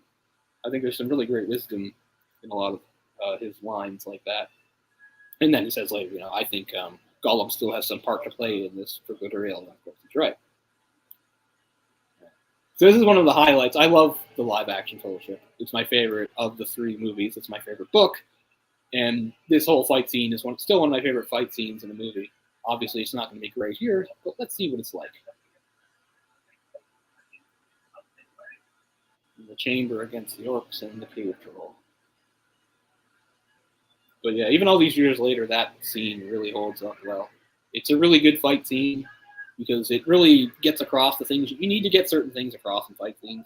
And you hear me blab about this when I do action movies and talk about like martial arts and stuff, the difference between a well-shot scene and and like one is, the stakes. You have to understand sort of what's at stake and how vulnerable people are, like what can hurt them and what can't. But it's also important to understand this, who were the skill sets. And the one thing that's really good about that fight in the Peter Jackson movies, it really illustrates the skill sets of the different warriors, the way they fight. Gimli sort of barrels around and he kind of falls down and gets lucky, but he still has skill. Legolas is all flash and agility and stuff. So they do a really good job. We got some slow-mo here. I can't remember where he gets stabbed. They have the cave troll stab him in the live-action movie. Here, it's just an ordinary spear from an orc. I don't actually remember what stabs him. Of course, obviously it's okay because it's a mithril. Yeah, so I can understand why the action scenes are shorter. Right, so they're already on the run. Okay. There's another budget problem. It doesn't seem like that many orcs are chasing them. It seems like they could probably handle a group that size. But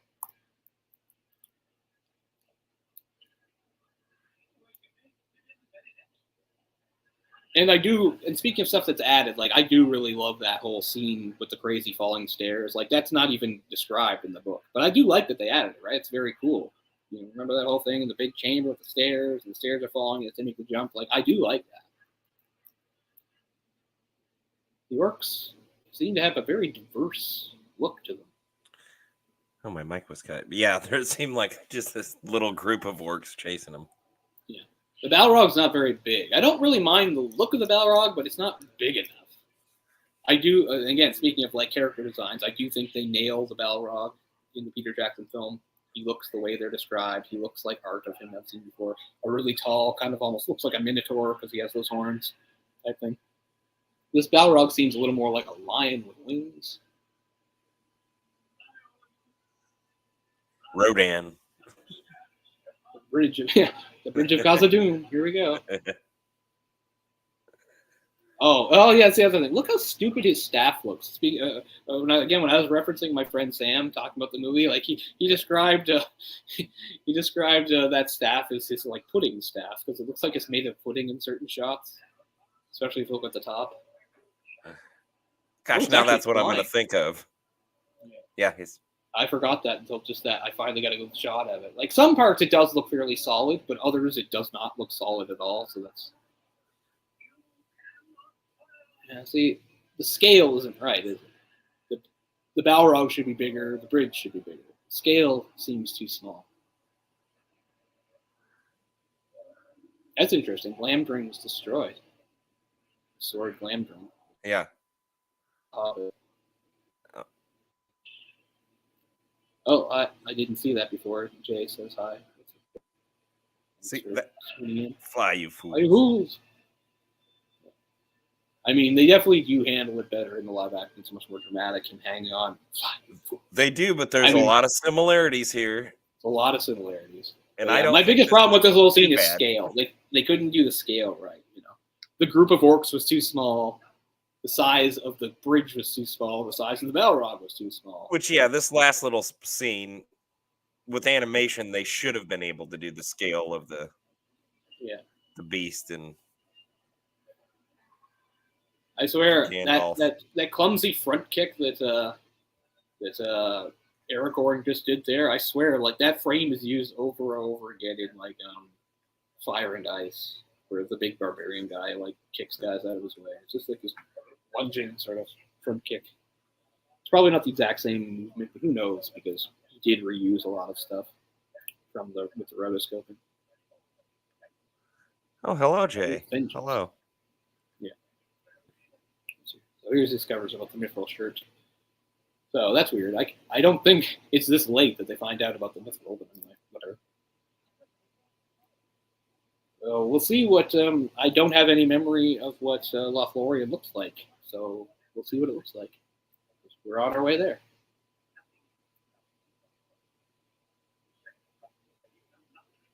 Ooh, Legolas and Boromir getting into it, which is nice because like they have like no lines, dialogue with each other.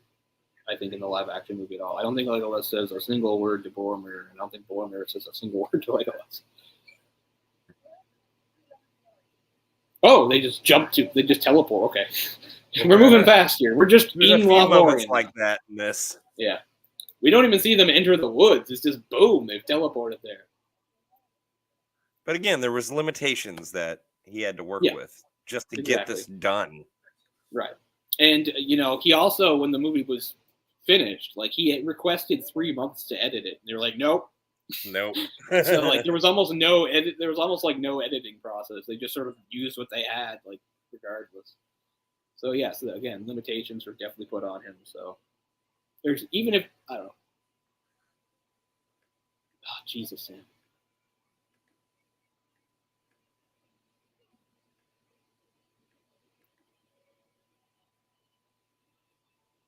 I don't like how they drew her eyes, and her eyes seem too far apart. We get a bit more singing.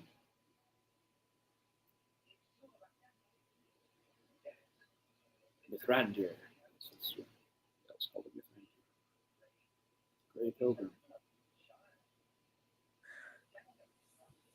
Kind of surprised. Nice I must be a little more forgiving. Yeah. I like that they're having that conversation with Gandalf. Again, a lot of these are, I mean, it's animation, but it's a lot of tight shots. Like, we're not seeing big areas. The camera is in tight on them, so I can't get a feel of what Lothlorien is really like. And again, I know it's intentional. They're trying to make it seem vague and hazy and dreamlike, and all that's right. Like, that is the impression you're supposed to get of Lothlorien. In fact, one of the things, okay, so Elrond, I said he used one of the Rings of Power to do that water thing, and he does that to keep Rivendell safe. She actually is using her ring to basically control the flow of time. Time works differently where they are. Because remember, one of the big things that's going in the background of Lord of the Rings is we're at the edge of the Third Age. Most of the elves are leaving Middle-earth, right? The whole thing is they're going into the west to the Undying Lands. And the whole thing is the world's becoming less special and magical, and they're leaving. She is standing against that. She doesn't want to leave. She's literally holding back the tide of time. So the time they spend in here is actually much different once they come out. So that's something that is not at all talked about in the Peter Jackson movies. But that's one of the things she's doing with the ring. Is she's like, they're in like a weird sort of time flowing differently vortex in Lothlorien, where like time moves more slowly.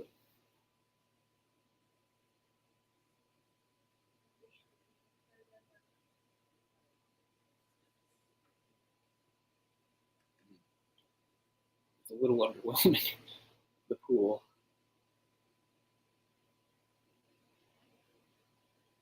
Now, is he going to see the vision of? Oh yeah, he's going to see the vision of the Scouring of the Shire, which was removed from the live-action movies. Although they have him have the vision of it, it doesn't actually happen, right? Which I get. It's a super long ending in Return of the King, but as a purist, I feel like you still need that. You need the hobbits to go back to the Shire and fight them without help to show how, because that does actually show growth and change, right? So it's not like there isn't any growth and change, because the hobbits have changed so much that now they don't need help from anybody. They help free their own people. They're now Saruman takes over the Shire.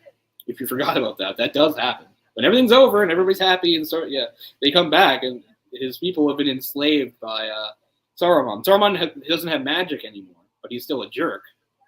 And Wormtongue's there, and they actually lead a resistance and fight them off. And the same thing happens. Saruman does get killed by Wormtongue, which they show in the movies. Although it's crazy to forget because I'm so used to watching, the extended versions of the movies. They're definitive versions for me. The theatrical cut does not have the scene where they talk to Saruman when he's stuck in Isengard after the Ents flooded.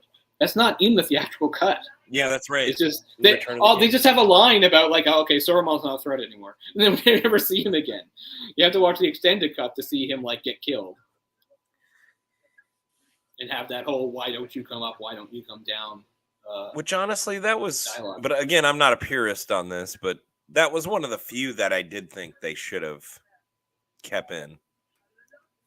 I mean, like I said, I got so used to watching the extended version that that is the version to use. A couple months ago, when I was at my parents' in June, I watched all 3 movies, but I didn't have them with me, so I watched them on streaming, and it was just a theatrical version. So it was my first time seeing the theatrical version in ages, and I just noticed, so much stuff I was used to, its absence. Okay, so we're coming towards the end of Fellowship. And actually, again, I think it is a good change that they made in the live-action movie from the book, is that the book ends before the Uruk-hai attack, if you believe it or not. It actually ends there. The ending is simply Sam and Frodo separating from them with the attack imminent. We know the attack's going to happen. The Uruk-hai are on the other bank, but it doesn't happen. That's how... Fellowship needed that for cinematic. Yeah, I'm glad that they added it. Yeah, I think it does flow better. It is better. And I just love how it looks. Because I just love the area and everything. There's also a really cool moment. The only thing that's missing is, remember how when Frodo goes up to the top part by himself before he has a conversation with Strider, and they have the whole thing where he says, "I would have gone with you to the end." And yes. There's a part before Strider meets him. He's alone for a while. There's actually a chair. Remember, he's on top of those sort of ruins on the hill. There's actually a magic chair there.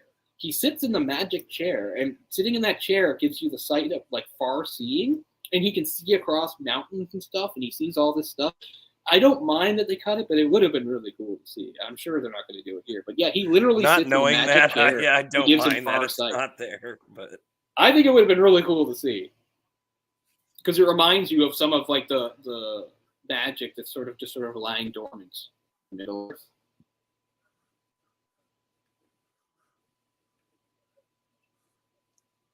The idea is the Third Age is much less magical than the Second Age and the First. The idea is magic and things like that have been fading, and the elves are the ultimate version of that. That's why, when you find, See, I don't like, especially now that I've seen the live action. This area doesn't seem right at all to me. It seems too green. It's just not right. I really do love how they are in the Jackson movies. So here we have our boring room. Let's see how they play this off. Don't wander on your own. Because the Peter Jackson movies kind of make Boromir look like he's weak, giving into the ring. I mean, they still let him go out very heroically and stuff. It seemed like wisdom. That's the only reason Boromir went with them. He never really believed in the whole destroying the ring thing from the start. Let's take the ring to Minas Tirith, and then we can use it. And Aragorn, you should come with me. They also put a lot of tension between him and Aragorn in the live-action movies that isn't there. He likes Aragorn and thinks it would be a great idea for him to show up and be king. But in this, his father's the steward. It's well, Gondor doesn't need a king. Fuck you. But they don't have that tension in the book. He more or less gets along with Aragorn and thinks it would be a good idea. But the only thing they disagree on is the ring. He does think, yes, we should take the ring to Minas Tirith, and we can use it as a proper defense. And I mean, you do have that line from Sean Bean that helps a little. He says, I only ask for the strength to defend my people, because that's really what it is. Geographically, Minas Tirith is right on Mordor's doorstep. They have been feeling the war before anybody else had any idea of it. So that's why you're supposed to understand Boromir's point of view, while other people are like peaceful, like they're already been facing war. They've already had loss. I enjoyed his performance, Sean Bean. Oh yeah, Sean Bean never gets a bad performance. I mean, honestly, most of them in the film, like. No, I think like I said, I think really great performances, really great casting. I don't have issues with hardly any of it. There's very little. Like I said, I don't like the changing of Faramir. I don't like how they made Faramir weak. But they were like, oh, we need drama. I'm never a fan of manufactured conflict or manufactured drama. I know that sounds ridiculous because it's fiction and it's all manufactured. It's all manufactured, yeah. It's all manufactured, and it all. But I don't like putting a hat on the hat, and I don't like. I don't know. I mean, that's basically what Christopher Tolkien himself thought about the movies. He thought like there was just way too much emphasis on the action. It's like, well, they're good action movies for like teenagers. That's what he said. I'm sure there were things he liked because it did have a wonderful look and it did have good performance and stuff. But still, that was still his overall impression, was that they put too much focus on action.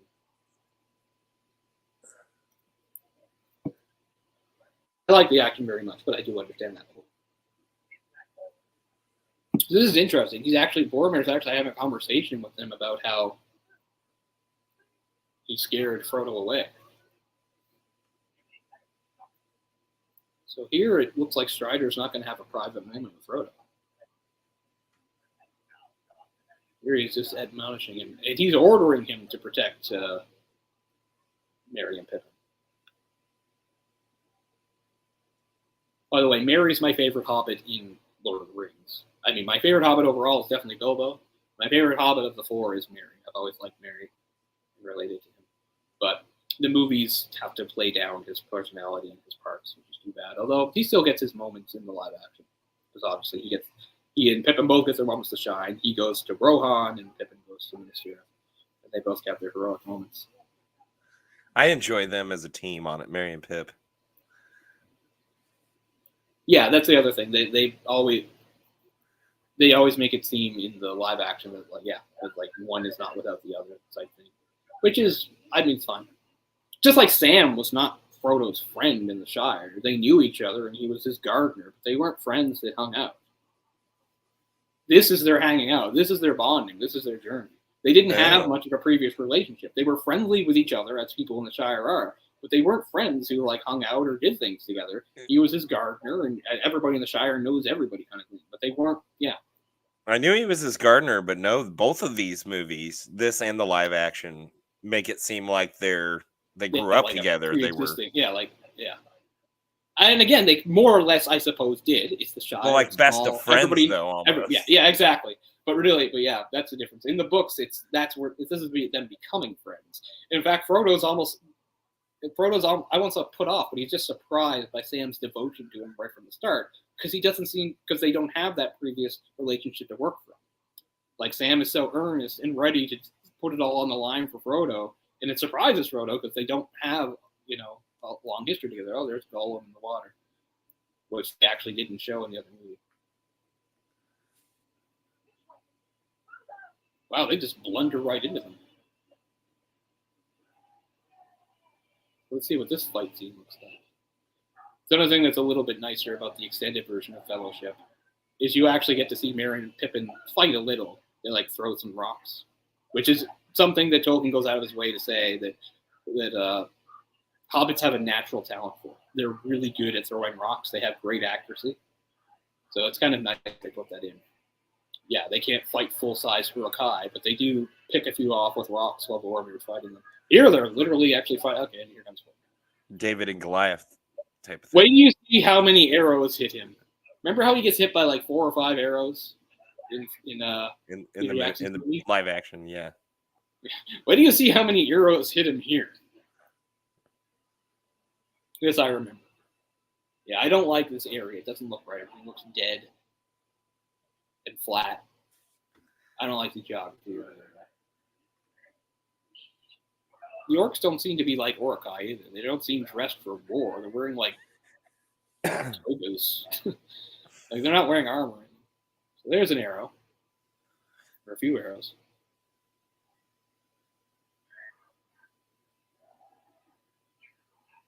That's a handful. Right in the heart. There's another one. Oops.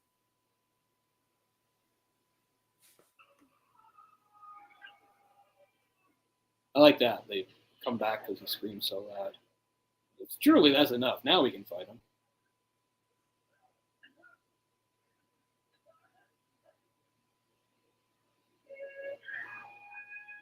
The Horn of Gondor has kind of a higher pitch than I would have expected. It's more like a trumpet. Wow, they didn't even show how Gimli changed his clothes after Lothlorien. That's weird. Gimli's wearing different clothes after Lothlorien. So, I mean, he still gets a heroic last stand. They don't fuck it up. He does what he can to protect them. Yeah, I thought that was a good scene. Yeah.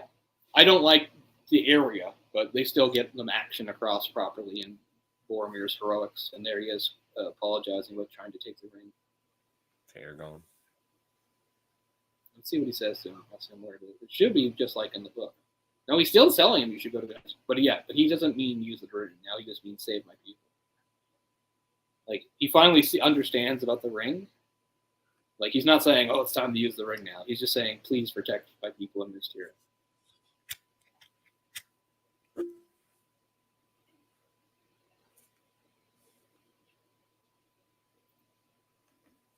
Timestamp here. We're at 125, a little past 125. We didn't get to see Legolas or Gimli fight yet in that though, which is too bad.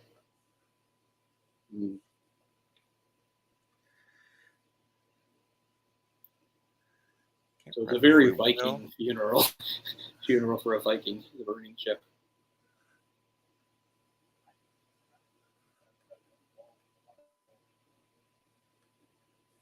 How tall Gimli is. He's almost as tall as Aragorn. Yeah. Very tall door.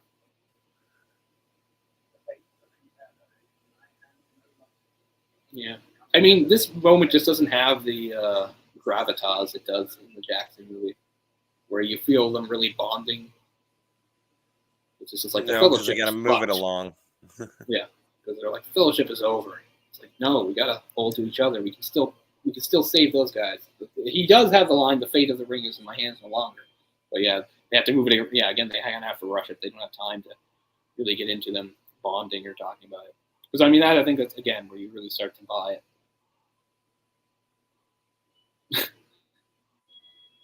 I mean, I guess Legolas looks like an elf. He mostly has a stunned expression on his face through most of it. And this is a problem I have as the movies go on with the live action, is that Gimli starts to become a joke, which I don't like. Like, if there's one character in the entire trilogy that gets fucked over, it's Gimli. Gimli's just there to be like wrong all the time and just like for laughs. Like, which Gimli is always wrong. For the fair weather fan or the movie fan only, I guess, to cater to the. I don't mind having a bit of humor and stuff, but I mean, we kind of make Gimli a joke, like I said. As like, the joke, Gimli, the whole joke. Like, I mean, all the people in the Fellowship are extraordinary. That's why they were picked, except for the hobbits that are just sort of there. Although they obviously prove themselves. Like, Legolas is picked because he's a prince of the Mirkwood Kingdom. Gimli is the son of Gloin, and these are like the best these people have to offer. Like, so Gimli is, and he's also one of the most liberal and progressive dwarves of all time, because dwarves don't like elves, and because dwarves don't like force and stuff. But over time, his friendship with Legolas is really strong. And again, they kind of have to gloss over movies that go this fast. Now that I thought they did well. Again, we keep bringing up the live action movie, Peter Jackson's. But I think I mean, you do get across that they have a friendship. You do. They build a friendship even in their sort of disdain for each other, especially like you said, Gimli, the dwarves against the elves. Because there's this whole thing that's in the book about like them saying, they would visit each other's places. Like, Gimli wanted to take him to these crazy great caverns that he liked so much, and he's like, I don't know about that. Elves don't like caverns. He's like, look, I'll go to your Stewin forest if you come to my caverns. And like, I agree. I don't think this movie made a distinction that these are Uruk-hai. Let's see what happens. Are they going to have a conflict with a group of Mordor orcs or not? Is that going to happen? They are stopping, so let's see. Wow. They're just fighting over nothing in this.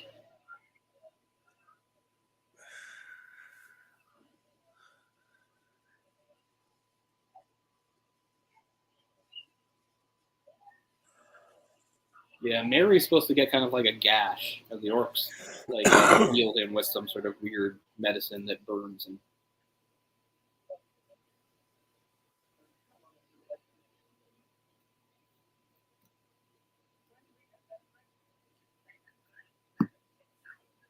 Okay, so they mentioned they're going to Isengard. Remember that? They're taking the Hobbits to Isengard. That's a big thing on the internet back in the day. Good old Orlando Bloom. Yeah, I couldn't think of his name earlier when we first started the movie.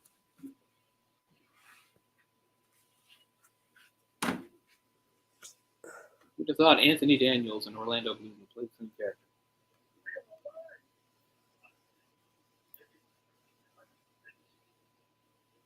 Tracking. Yeah, Gimli's much too tall. He doesn't look like a dwarf at all. He just looks like a guy. I mean, from a far enough shot, you wouldn't think they were all three were from different races. Like, that's a man, an elf, and a dwarf. They just kind of look like three guys. There's a bit of Gimli's humor. Can't run all the way.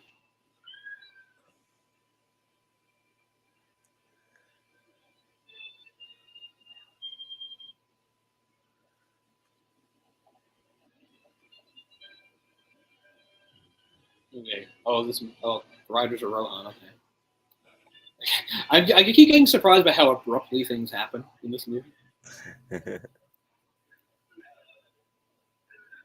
Oh, so they're actually going to show this. That's kind of cool, though.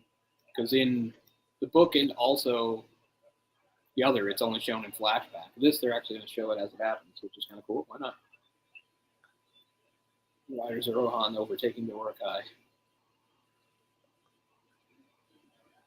Do you remember how shitty Treebeard looks? Because you don't remember that. That's going to be something. I've heard him described as like a carrot, was it? Yeah, somebody said that. He looked like a talking carrot. I don't know if I would have gone that far. He doesn't look great, but he's... If I recall, doesn't he almost look more like an animated version of the trees in Wizard of Oz? Yeah, possibly. We'll see if it lines up with my memory or not. I might be remembering it slightly exaggerated. No, you're probably on. So in this, the Urukai don't even stand and fight. They just keep running.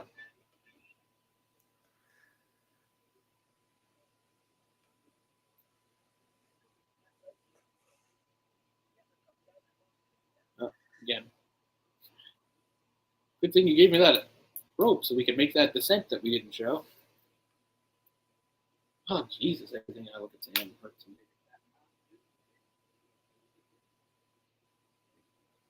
That's where we're going.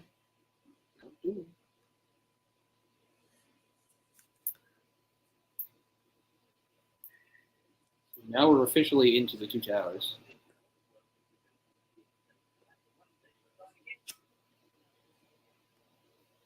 Or technically we have been since the battle, actually.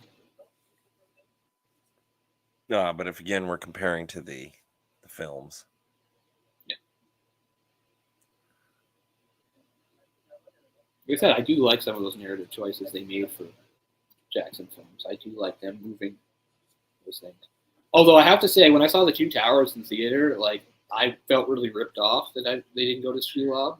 But again, you have to understand the rhythm is different from the way you would do it with the books. Because with the books, it'd be like, okay, you would read this whole thing and then you flash back and go back to Sam Frodo. So it's true that like actually there's a less time in between those events than it feels like. So it doesn't. So even though it feels like if you read the books, oh wow, they're making Shelob really early, or no, I mean they're putting Shelob too late. They're not. It just feels that way because of the way they have the two parallel narratives going. Anything else on too? So do you know the difference between the original 1937 version of The Hobbit and then The Hobbit just around the time Lord of the Rings was coming out, how they changed the chapter? Not at all. Okay. So you know Riddles in the Dark, the chapter where Frodo meets him and they have that game. And the Yes. stakes of the game are if he wins, Gollum will show him the way out. But if he loses, Gollum will kill him and eat him, right? That That's not the. And then they play the game, and he asks, "What have I got in my pocket?" Which is kind of a cheat. He didn't know it, but Gollum accepts it and loses it, and then he takes off with the ring. Blah blah blah. So that's not the original version. In the original version, in 1937, they play the same game, but the stakes are different. And the stake for if Frodo wins is Gollum will give him a present, and he means the ring. Because remember, this was written before the ring had that significance. When he wrote it originally, it was just a ring that you could turn invisible with. It wasn't the ring of power. This was before he, conceived. But this is still Tolkien's change, though, himself. Right? Hmm? He changed it himself, though, right? Yes, he changes it himself in the later versions. But anyway, in the original version, that is the stakes. And the other thing is, anyway, I can't remember exactly how it works out, but it makes Frodo look kind of less honorable in a way. In getting out. And then of course they had to change it so that the circumstances are a bit different and the stakes were different. And he wound up the ring in a more sort of honorable way. Not that he really stole it or anything. Anyway, and he does like an in-universe version, because if you read Fellowship, I think it's in Fellowship, there's a part where Gandalf talks about Bilbo telling him about that, and he says, Bilbo lied to me. So that's what it is. The idea is that originally Bilbo himself wanted to make himself look better. So if you read that original chapter in the original version of the story, that's Bilbo's version of the story to make himself look not so bad. Okay. So it's kind of interesting that he did that sort of like an in-universe change to explain something. It's pretty cool. Do you own both versions? No, I've just read it. I don't have anything that old. I like old books, but I'm also a sucker for new books. So like most of my books, I mean, I've bought old books and secondhand books and stuff, but I actually really like them. So, I mean, these are about 20 years old now, but they're 15, right? Because I'm a big thing about I like, if it's a series, I think we talked about this before, it's really important to me to have covers that match up, and it's like the bane of my existence that so many times I couldn't buy books fast enough, whether it's Narnia or Harry Potter or whatever. Like, I never bought them fast enough, and I'd wind up with books from different sets and covers from different sets, and it drives me insane. Just try, yeah. I really hate it. I'm even annoyed by some of these Tolkien books I mentioned, because since the versions I bought, other versions have come out that have covers that kind of, again, with their size and everything, conforms better. But I'm not going to buy them twice. But it does annoy me. Like the Children of Hurin being an example.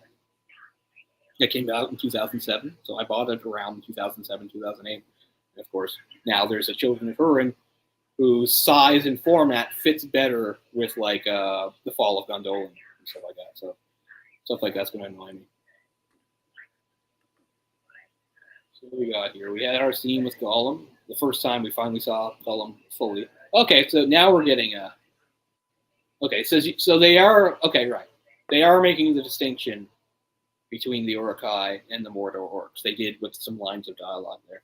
One of them said, "You're going to your stinking wizard." He's like, "Why do I tell them what's up in Mordor?" So they are making a distinction, but there's two separate groups of orcs there with different interests. I didn't know if they'd actually do that in this or not. So that's weird. So this is really long and ongoing, right? They've been being chased by the riders for a long time, and now they're finally just making their stand now. This is actually longer than any other version. It is interesting in this, a few parts where he does dwell on. Yeah. I'm most annoyed, like I said, is Frodo's ride towards Rivendell, his solo ride where he's chased by the ring wraiths. It just keeps going forever. Like, I do appreciate that it includes the part from the book where he's, again, for one, that he's by himself. He's not being dragged like a sack of potatoes like he is in the Jackson movie, and two, that he actually waves his sword and tries to defy them and stuff. But it's just dragged out. It takes forever to get there. They just keep trying. I know what they're trying to do. They're trying to set like the atmosphere and the terror that the ring race brings. It just drags. So here's the guy. Oh, that's lucky. And to go to Fangorn Forest.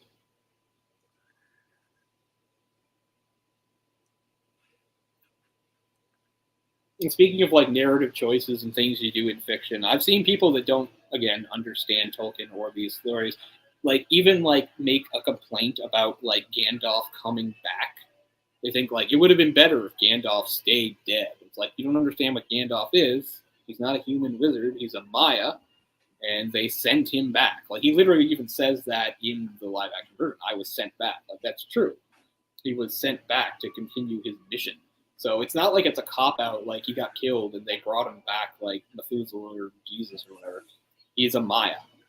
But again, it's not stated outright, so people don't know. I thought they had kind of implied that in the live action one. Yeah, I think it's at least implied. This one definitely not. It just this you could have every reason to think he's just an old man. But a Maya is like he's the same kind of being as Sauron, actually. They're both Maya. The higher version is the Valar, and the Maya are kind of like lesser versions of them. Something. So actually, the original, if you go back to the first age, the original Dark Lord wasn't Sauron. It was his master Morgoth, originally called Melkor, and he was a Valar. okay. Well, so that I didn't even no.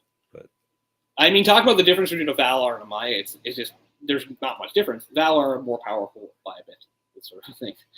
It's one of those things that's not very well explained. It's just the idea is that okay, you have one thing that makes like this whole world a little different is that there is a one highest god, a creator god, Iluvatar.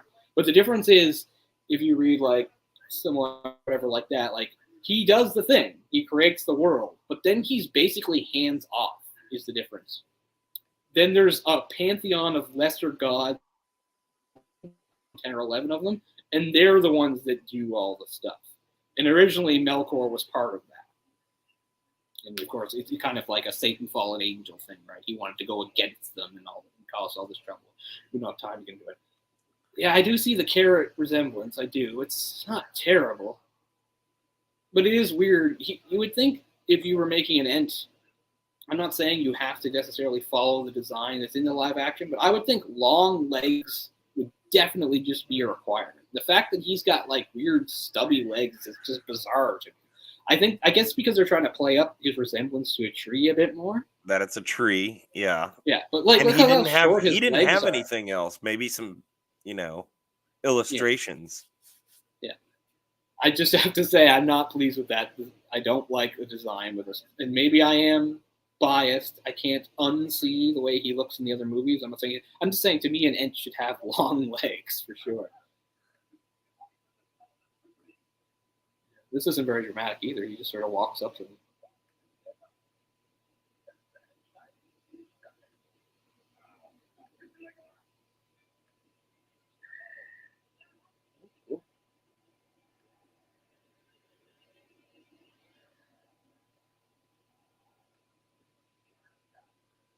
Now Gandalf's in white.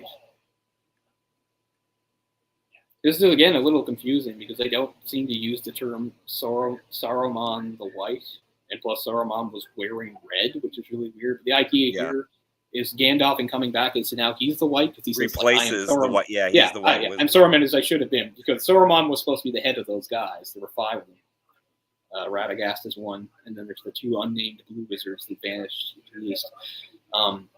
Which remain under crazy fan speculation about what their fates were and if they played any role and what would happen. But anyway, but during this time also, Saruman, I don't know if it's because he know Gandalf came out, but he didn't do it in the live-action movie, and we'll see if he does it here.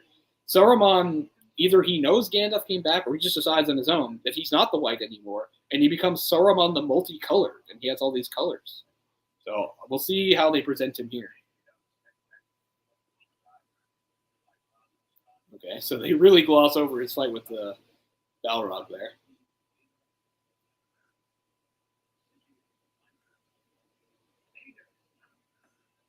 I think the set for Aedoras in New Zealand is still there.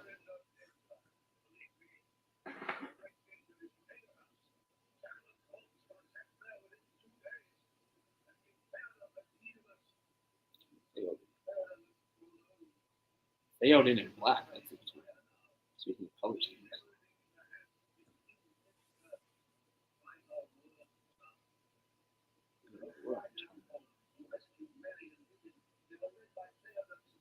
Grima Wormtongue gets like way too much screen time in the live action movies.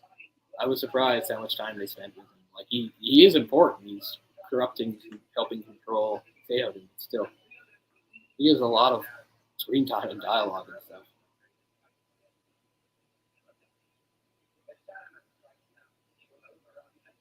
Saruman's still wearing red.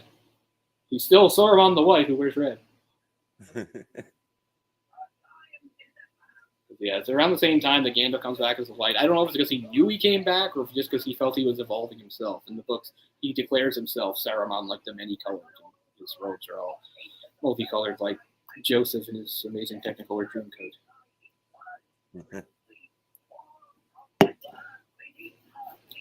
This movie could have used some Donny Osmond.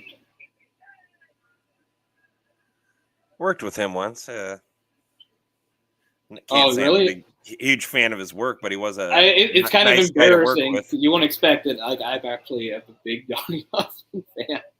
Nice guy. Yeah, I'm sure he is. Those Mormons often are, even if they're weird, they're at least nice. But no, he was one of my idols. He's one of my favorite singers. Oh, cool.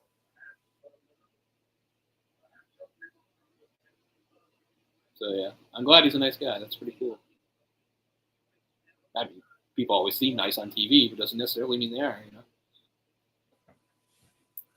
Yeah, I mean that you never know, and so if you were I a mean, fan of his, to me it's always nice to hear. Well, at least they're a relatively decent person when you meet him. I mean, what I like about him, or at least what I know, is like he's like well aware of what his image sort of is, and like he has a pretty good sense of humor. Yeah. But even off camera, I mean, we were working on I think it was a Disney cruise commercial, and he was doing the commercial. That's cool. I lost Something track like of that. I mean, Disney, it runs together my career. That's cool though. Yeah. No, I never met anybody famous, really. I mean, comic book people, but not even the most famous of those, because I never got to any of the big cons.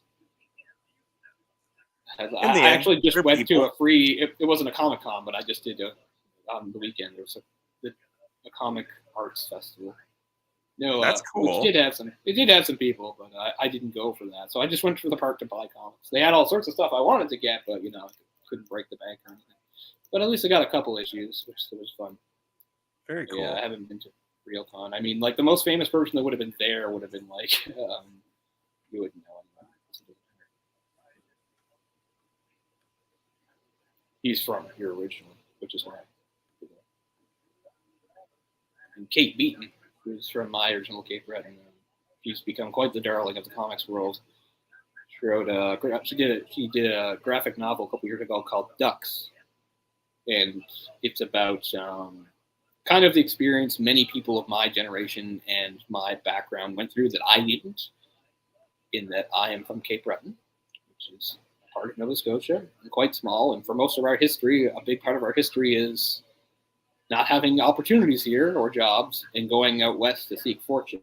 And what happened a lot with my generation was Alberta had the oil sands, which is one of the worst things in the world. It is a blight. It is a scar on our planet. It's one of the most disgusting things I've ever seen, but it produces oil, right? So I don't know. You should, if you've never seen the Alberta oil sands, do like a Google image search and you will be sick when you see what we've done to our planet. But it's full of jobs. So there are many, many people from Eastern Canada and a lot from Cape Breton went there to work, because if you could work there for like 2 or 3 years, you could make money in a hurry, especially if you're doing the technical work. And some people even stayed. I had a friend who went out and he stayed. He lives back here now, but he had a house and a truck and everything out there. This is not a guy with any sort of background, or anything, or skills, but there was money to be made. I remember like 10 years ago, there was a place called what's it called? Fort McMurray. Just nearby. Like if you were like working shifts at McDonald's at Fort McMurray, you were making like $22 an hour or something because the money just flowed. But anyway, that was what Ducks is about. It's about people from Cape Breton. It was her real life. It's not made up. It's her real life. She spent 2 years working at the Alberta oil sands, and when you do that, you live. It's just again the idea of just a very involved job for a couple of years. Then you can go back to regular life. But in it, you're just in this really insulated work all the time thing. And the fact is, one part of it is that it's as far as the oil sands place itself goes, mostly men, like 10 to 1 ratio of men to women. So like that became a whole culture too. Like if you were a woman you didn't even have to be attractive to be considered super attractive by the standards of that area, because you literally couldn't like go out to places and stuff. So it's a very good graphic novel, but sometimes I get a little jealous of her success. But, I was also not jealous, but I don't know. It was never an option for me or anything I ever considered. And I mean, I was sort of disdainful of these people, which isn't right, just because I don't like oil sands, acting like they're all sellouts. I get it. People do what they have to do. They got to eat. I was just thinking that when you first met. Well, they probably just want to that's what I mean. Food on the table. That's what it is. There's less opportunity here. I'll tell you a really fun symptom of that is that there's a lot of these guys that go out and they work there, and the first thing they do when they come back to throw their money around is they buy big trucks, like big fancy pickups. So like my hometown is full of like their wives who can't drive, like trying to drive these pickups around town. They're big pickups. And they can't handle them, and they can't park. And I don't think that's an isolated thing. No, it's not an isolated thing. I just mean there's an influx of it because, again, these are people that would normally not have the money. And I'm not saying, anything like that, but yeah. It's just an annoying feature of driving. Because, I mean, yeah, Sydney's not a big place. It's much better to drive than even Halifax. Halifax is not exactly the huge city, but still, it's a night and day. Traffic's not bad in a place like Sydney, but still, it's really annoying. And that's where I do most of my driving. I don't drive here. I don't have a car. So when I'm back there, I drive. I'm annoyed by such people. Sometimes it is just ordinary pickup people, but sometimes I can tell. I'm like, oh, yeah, your hubby came back and bought a big truck and you can't drive it, but you want to drive it. So we're at the marshes. These are those marshes that I think have the dead people in them, right? The dead marshes. The dead marshes.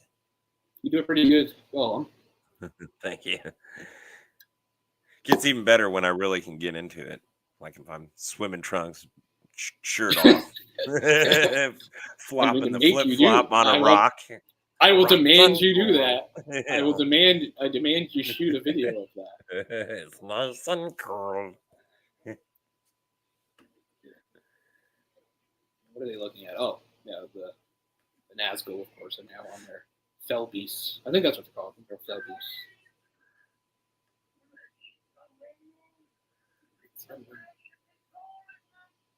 Yeah, not a great voice for Gollum. And then again, it's not just because I'm biased by that very iconic voice. I just mean he just sounds too ordinary. Like there's not even then you would the Rankin Bass one. Well, you've seen The Hobbit at least, right? Isn't he in that? Yeah. Yeah. I can't really remember though. But what does he sound like? Do you remember?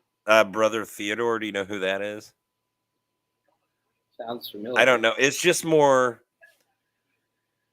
I don't know how to explain it. It's definitely not even as good as this one. See, Gollum's design is good. He's one of the few characters I think whose design is good in this. Like one of my main issues with this movie is I think the character designs are all off for the most part. He's pretty good. But speaking of blending, I wish his loincloth was a different color, because half the time you think he's naked. Like his loincloth is like the same color as the rest of him. So it's like, is Gollum naked? Just give him a slightly darker loincloth.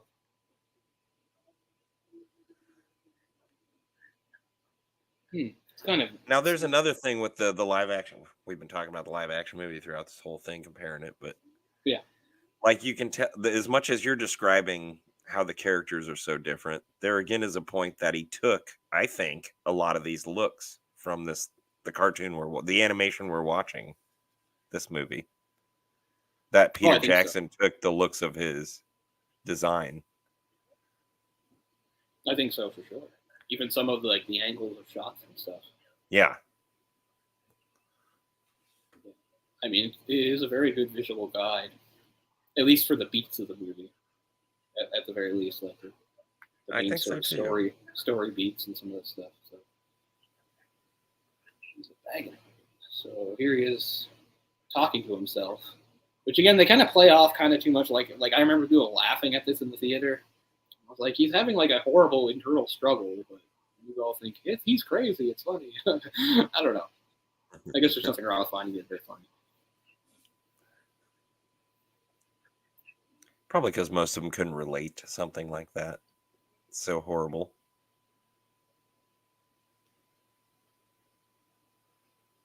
Okay, so he's already considering taking the Shelob. So I think they do the Shelob stuff. They do the Shelob stuff first. I have a firm memory of this movie ending with the conclusion of the Battle of Helm's Deep, which made it feel even more sort of abrupt. Like, I can understand people in theaters in 1978 and 79 being like, what? It's like, the end. Like, that's not even an ending point for any of the novels. Yeah, for some reason they felt it would make a cinematic ending for this, which really technically didn't have an ending because it was supposed to be 2 parts. Yeah. But I get all why it wasn't at this time.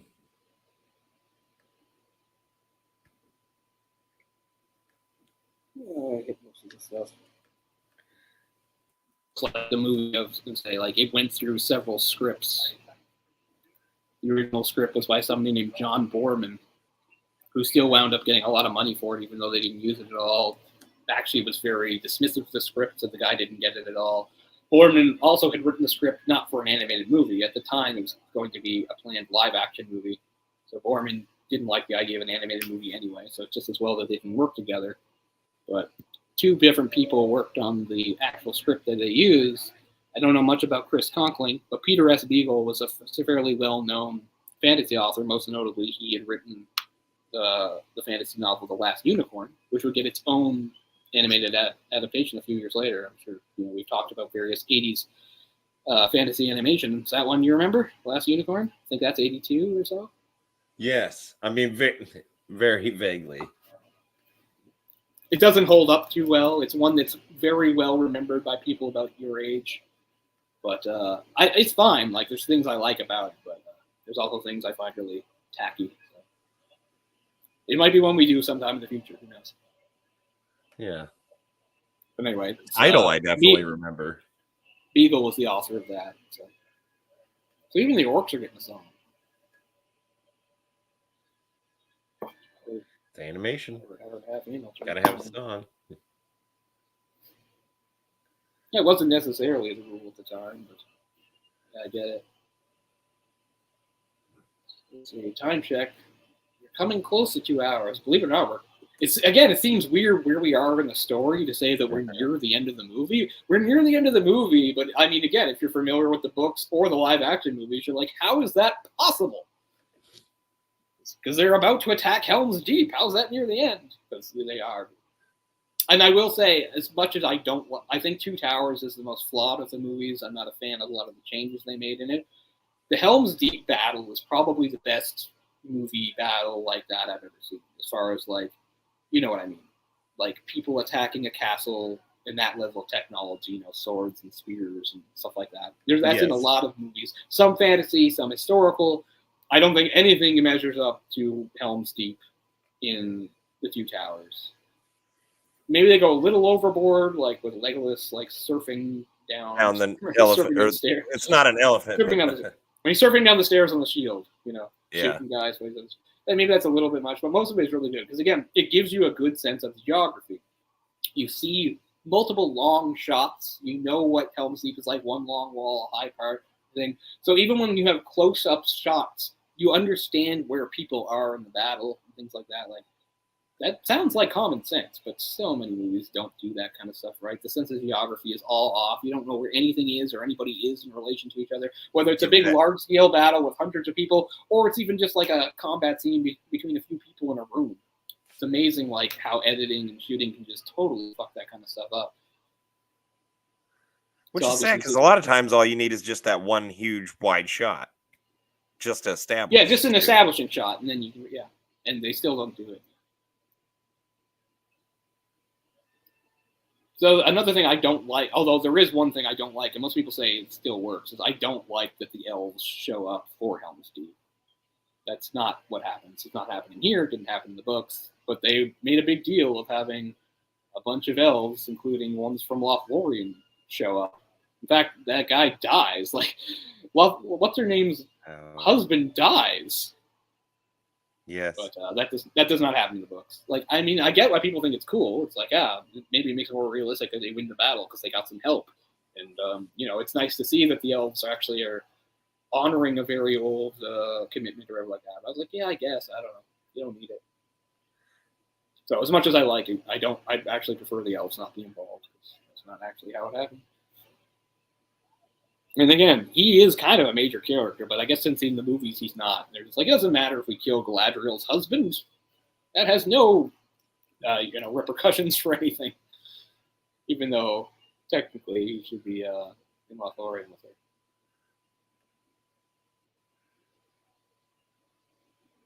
What is happening here? What's this magic stuff? I don't remember this, do you? Just the little bit from this. Is this Gandalf arriving or something? No. Or is this Saruman adding his magic to the battle? I don't know what's happening. It's like comets are shooting across the sky. Fire out of Isengard. Well, that seems impossible. Isengard's far away. Isengard's like 2 days marches away. Well, I guess, again, it's like maybe they're suggesting it's like magically enhanced by magic. I guess it's okay. Definitely not in the book, so that's an interesting choice. So they didn't add elves to the battle; they added long-distance artillery.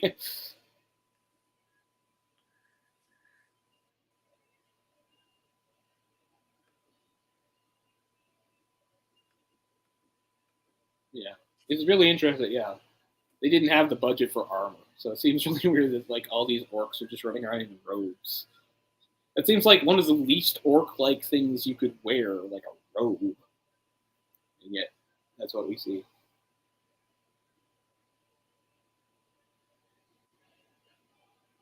They're retreating into the further part, I guess.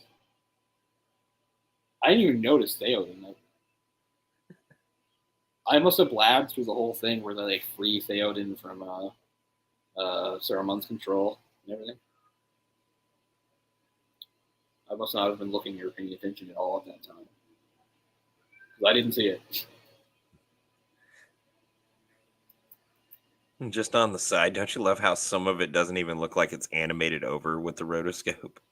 It just I'm sure they missed with the animation. Here. Yeah, they miss a spot here and there, and it's just like a human face. Yeah, it's really bizarre. Kind of takes you out of it. That's weird too, like a still background. But again, you could use the excuse that this is just kind of the mythical, magical world. It's with some of these characters. Look, at this in Theoden is his idea.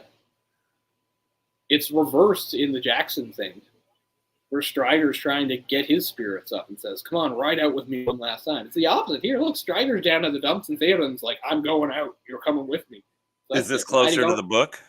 I don't remember whose idea it is. I don't remember if one inspires the other or if it's mutual. They do ride out together in the book, but I don't remember how it's arrived at. Here, it's the complete reverse of the Peter Jackson. Now, this is different, too, because we're flipping back to them getting closer to Mordor. I'm still a little confused how they can do Shelob. Does that mean they're just going to skip over Faramir? Because again, we are coming to the end. We're very close to the end here. Yeah. We've got about 10 minutes left to go, people. So let's see what happens here. I'm not even sure where exactly Sam and Frodo are at this moment. Obviously, they're not in Mordor yet, although they're getting close.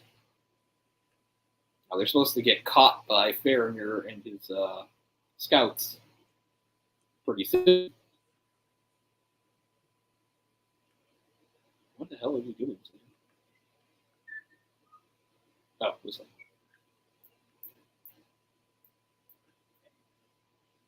Rest here, silly hobbits in this. I like Gollum's really big hands. He almost looks like a gremlin. He's talking about the hidden stair, which would lead into Shelob's place.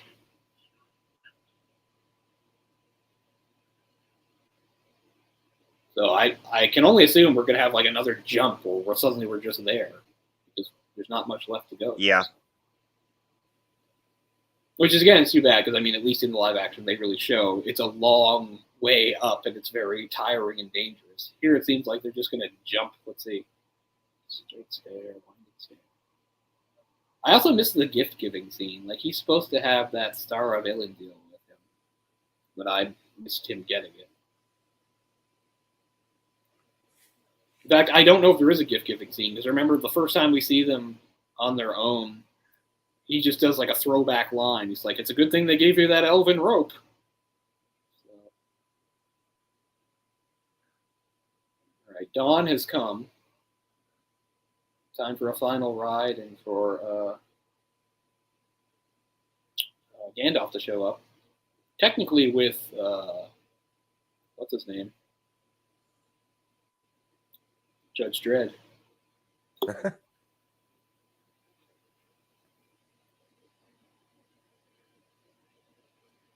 Éomer. The name's Éomer. I don't even... Did they cut Éomer out of this movie? I don't remember Éomer really specifically being shown or talking. I'm not sure. Because the whole thing here is like, the Rohan don't have their full forces here, because Éomer is out with a whole bunch of them. That's the group that attacked the Uruk-hai that had Pippin and Merry. And that's where Gandalf has gone. He's gone off to find them and bring them here. And that's what turns the tide of the battle. I don't think Éomer seems to be named or have any dialogue in this.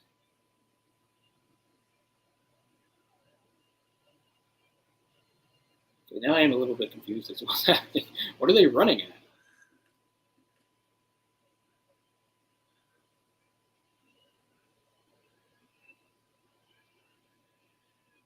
Oh, okay.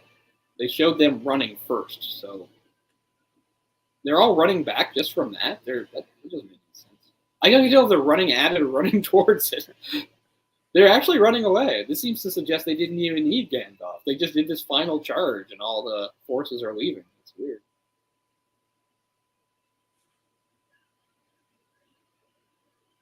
And I don't like Éomer's. I'm not the Theoden's design. It doesn't look right at all to me. I like him having a beard, but don't give him a wizard beard where he looks like, he looks kind of indistinguishable from Gandalf and Sauron. He can have a beard like he has in the live action movie. He doesn't need a big, crazy white beard. So this is where the movie's lost me a little bit. Again, they've taken too much time on this, and things have gotten a bit confusing about that final ride out. Where the hell is Gandalf? The whole point is Gandalf is supposed to dramatically show up and turn the tide, but here they seem to be doing just fine on their own. I can give it a second. Like, the idea is, like, this last charge is supposed to be kind of like a suicide charge. Like, they know they can't do it. They're too outnumbered, but they're going to go down fighting. But although Strider also knows that by the timing Gandalf says he is supposed to show up. Okay, so their charge worked to a certain extent, but now they see that they're overwhelmed by numbers. Okay. It does get there. I just maybe got impatient waiting for it. Well, because everything else has moved so fast. That's one of the things that's really hard about this. You know the story based on the books or the things, but the pacing is very different. Some things are longer, some things are shorter, some things are jumped over. So yeah, it feels very strange in the way it jumps around, how it skips over certain things or just really shortens certain things. It's odd. Like, this is taking too long. Like, it's too confusing. There's no dialogue to explain anything. Like, what is happening? They're just sort of shuffling around. Nobody's saying anything like, oh, we're in trouble now. Like, say something. This is not clear at all. Yeah. I don't. Do they feel like they're going to get killed by the orcs? Do the orcs feel confident? Like, none of that is coming across. It just. I guess they're just very slowly advancing.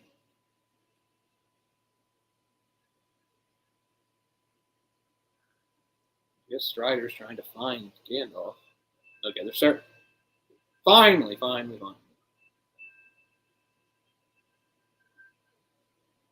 So this Theoden knows to expect Gandalf. And here we go. Here we go. They could have done that a lot better. Like, that was too long and confusing and drawn out. Like, the timing is, again, all off on it. Nice. But here comes Gandalf. Should have done the thing with the shaft of light. This is pretty much the end. We're coming to the end of the movie. And Final battle. That's too confusing. It doesn't seem clear why this charge from Gandalf would tell them. We don't have a sense of the numbers or the momentum or anything. It's just like, Gandalf's here and we're going to take off.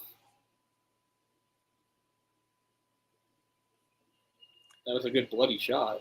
Again, it's I hate bringing the same excuse up, but it's probably because not just budget, but not sure of even that he was going to get his part 2. Mm-hmm. So and the narrator. How confusing would this be watching this? Suddenly, the narrator's coming in. You're like, why is the narrator talking? Gallant battle ended. So too ends the first great tale, Lord of the Rings, suggesting that, okay, I guess it's going to be split into 2, and then the second one ends. But man, what a weird ending spot.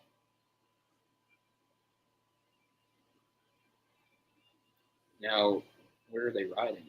Who's going to ride towards the camera and get credits? Riding into the dust. Lots of those. Yeah. Yeah, that is such an abrupt and weird ending. I mean, I know that we're used to seeing the story told a certain way, but still, even if you take that out, it just feels so forced and weird. It must have confused the hell out of audiences.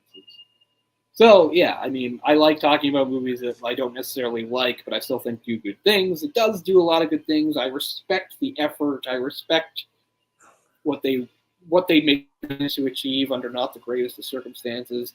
I mean, I'm still waiting. Why can't we do a proper animated Lord of the Rings now? Surely we could do it now. Somebody's got the budget. But I get that they feel kind of untouchable after the Jackson movies, but I don't know. They're gonna do, or they do it anyway. I don't know. I think I like this more than you do. This animated movie, and which is surprising to me. I mean, it's one of the ones I feel just really conflicted about it, because I'm a big fan of animation, and even though I'm kind of weird, Bakshi's work is kind of strange to me in some ways, and again for reasons that sometimes aren't always the thing. I'm just very particular because I am a big Lord of the Rings fan.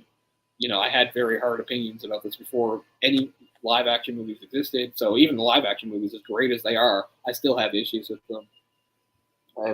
So, I mean, I can't expect everything to look just the way I pictured it in my head. I know that's not realistic or anything like that. So, I don't know. It's a good example you take the good with the bad. I think the movie, as we pointed out, was certainly probably more influential on the Peter Jackson trilogy than a lot of people realize. Because there's more to it than just a couple shots, I think. Yeah, I mean, it has its limitations. I don't think any of the performances are particularly good. The acting's kind of wooden. I mean, I don't know. There's some good actors involved, but I don't know. And the pacing is definitely a problem, which isn't exactly their fault, because originally they wanted to do 3 separate movies, and they thought they were at least going to do 2 movies. The editing process, they weren't allowed to do what they wanted to do. So, I mean, I get a lot of it. They probably had better ideas than what came up on the screen.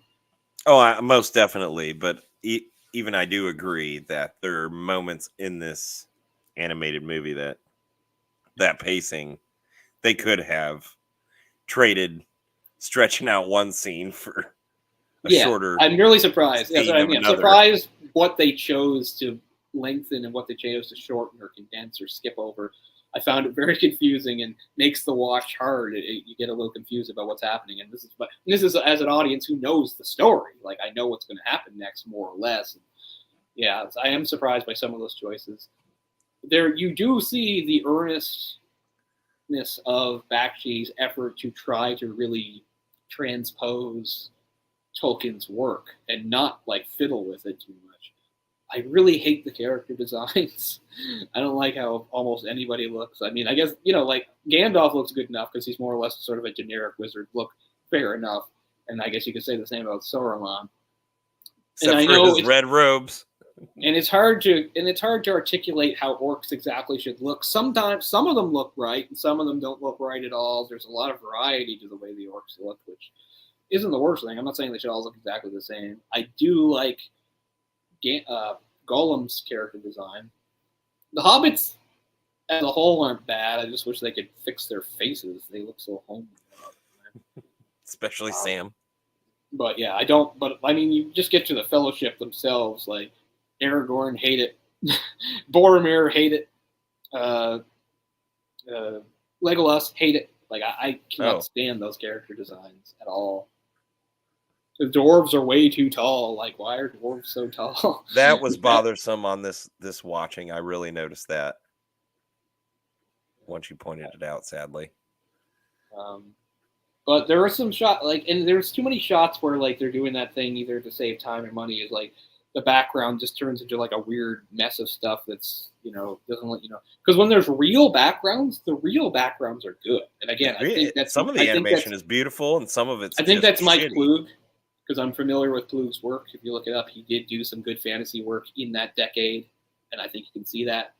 There's right at the beginning, there's a nice establishing shot of the Shire. It looks good. It's It looks like a nice Shire and things like that. There's a few times though where we don't even get the establishing shot. Like when they're on Weathertop, I never even got the sense they were on a hill. I mean, I know I didn't watch this perfectly, and sometimes I looked away, so sometimes I missed things. I like how like they don't even walk into the woods; they're just teleport into Lothlorien, and suddenly they're in front of Galadriel. Again, I get it. They're trying to move the story along. They have a lot to get through. So they have to cut things here and there because, unlike Jackson, they don't have the luxury of even knowing if there's 2 more movies coming or whatever like that. So, yeah.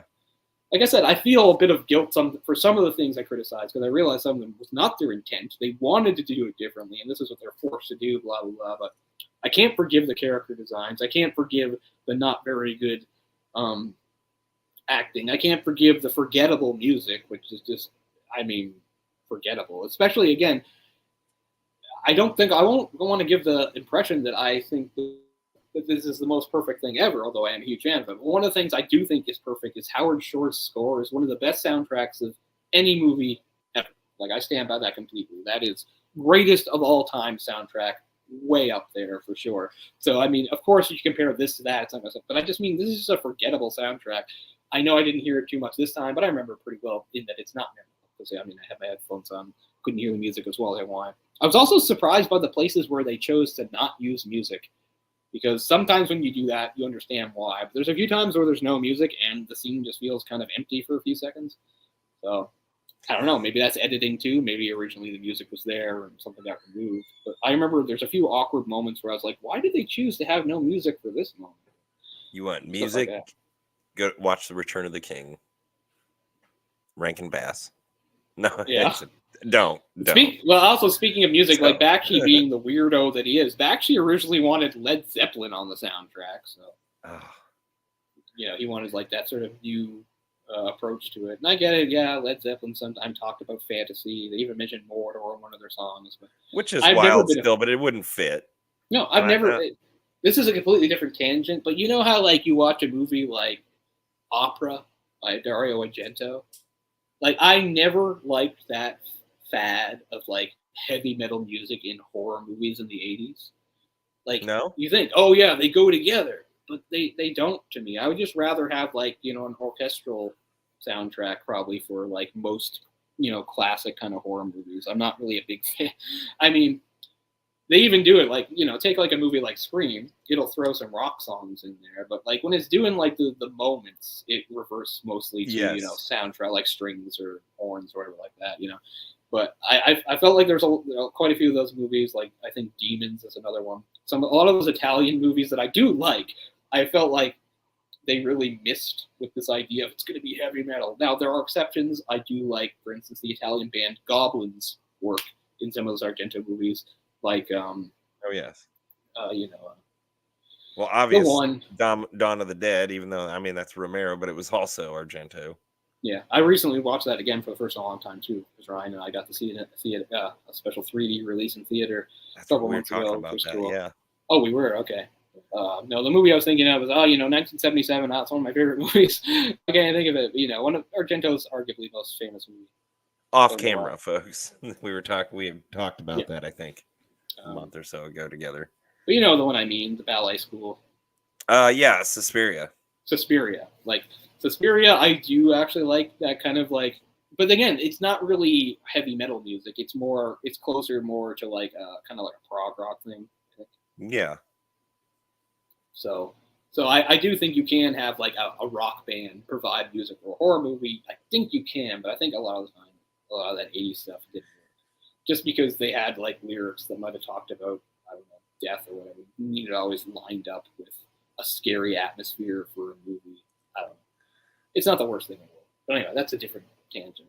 But yeah, we'll just finish up here because it's been a longer one than usual. So I thank very much just for your time. I know you want to do it, but still, I know it can be hard. I was going to say, it was my pleasure. It's been too long, and I enjoy doing these with you. So yeah, it's a lot of fun. I know it's nice to. I know.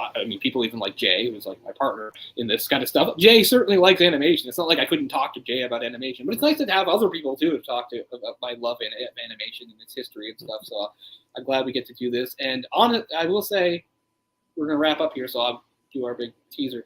Is that like we're actually going to take a break from animation because we're going to do something super ambitious, and I might as well say what it is. Yeah, I did mention it earlier. We are going to do live commentaries for all the Harry Potter films. Speaking of fantasy, because we're again fans of those movies and books, and it's another opportunity for me to blab. And I'm going to repeat this again when we do this, but my biggest disclaimer for when we do the Harry Potters is if you don't want to hear me say in the book it's like this like 1,000 times, don't watch it.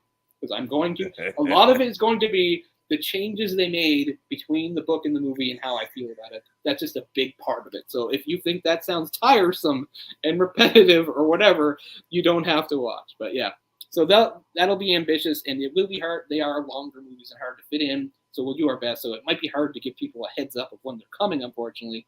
But still, at least once they're up, they're up. So that should be a lot of fun. So that's our focus from this point on for a little while. I'm so excited. We will return to animation at some point because we're both big fans. Oh, but yeah, definitely. it'll be a lot of fun. So thanks to everybody that tuned in tonight, and hopefully the quality isn't too terrible. So we'll see how it goes. It's never great when I have to host, but we get by.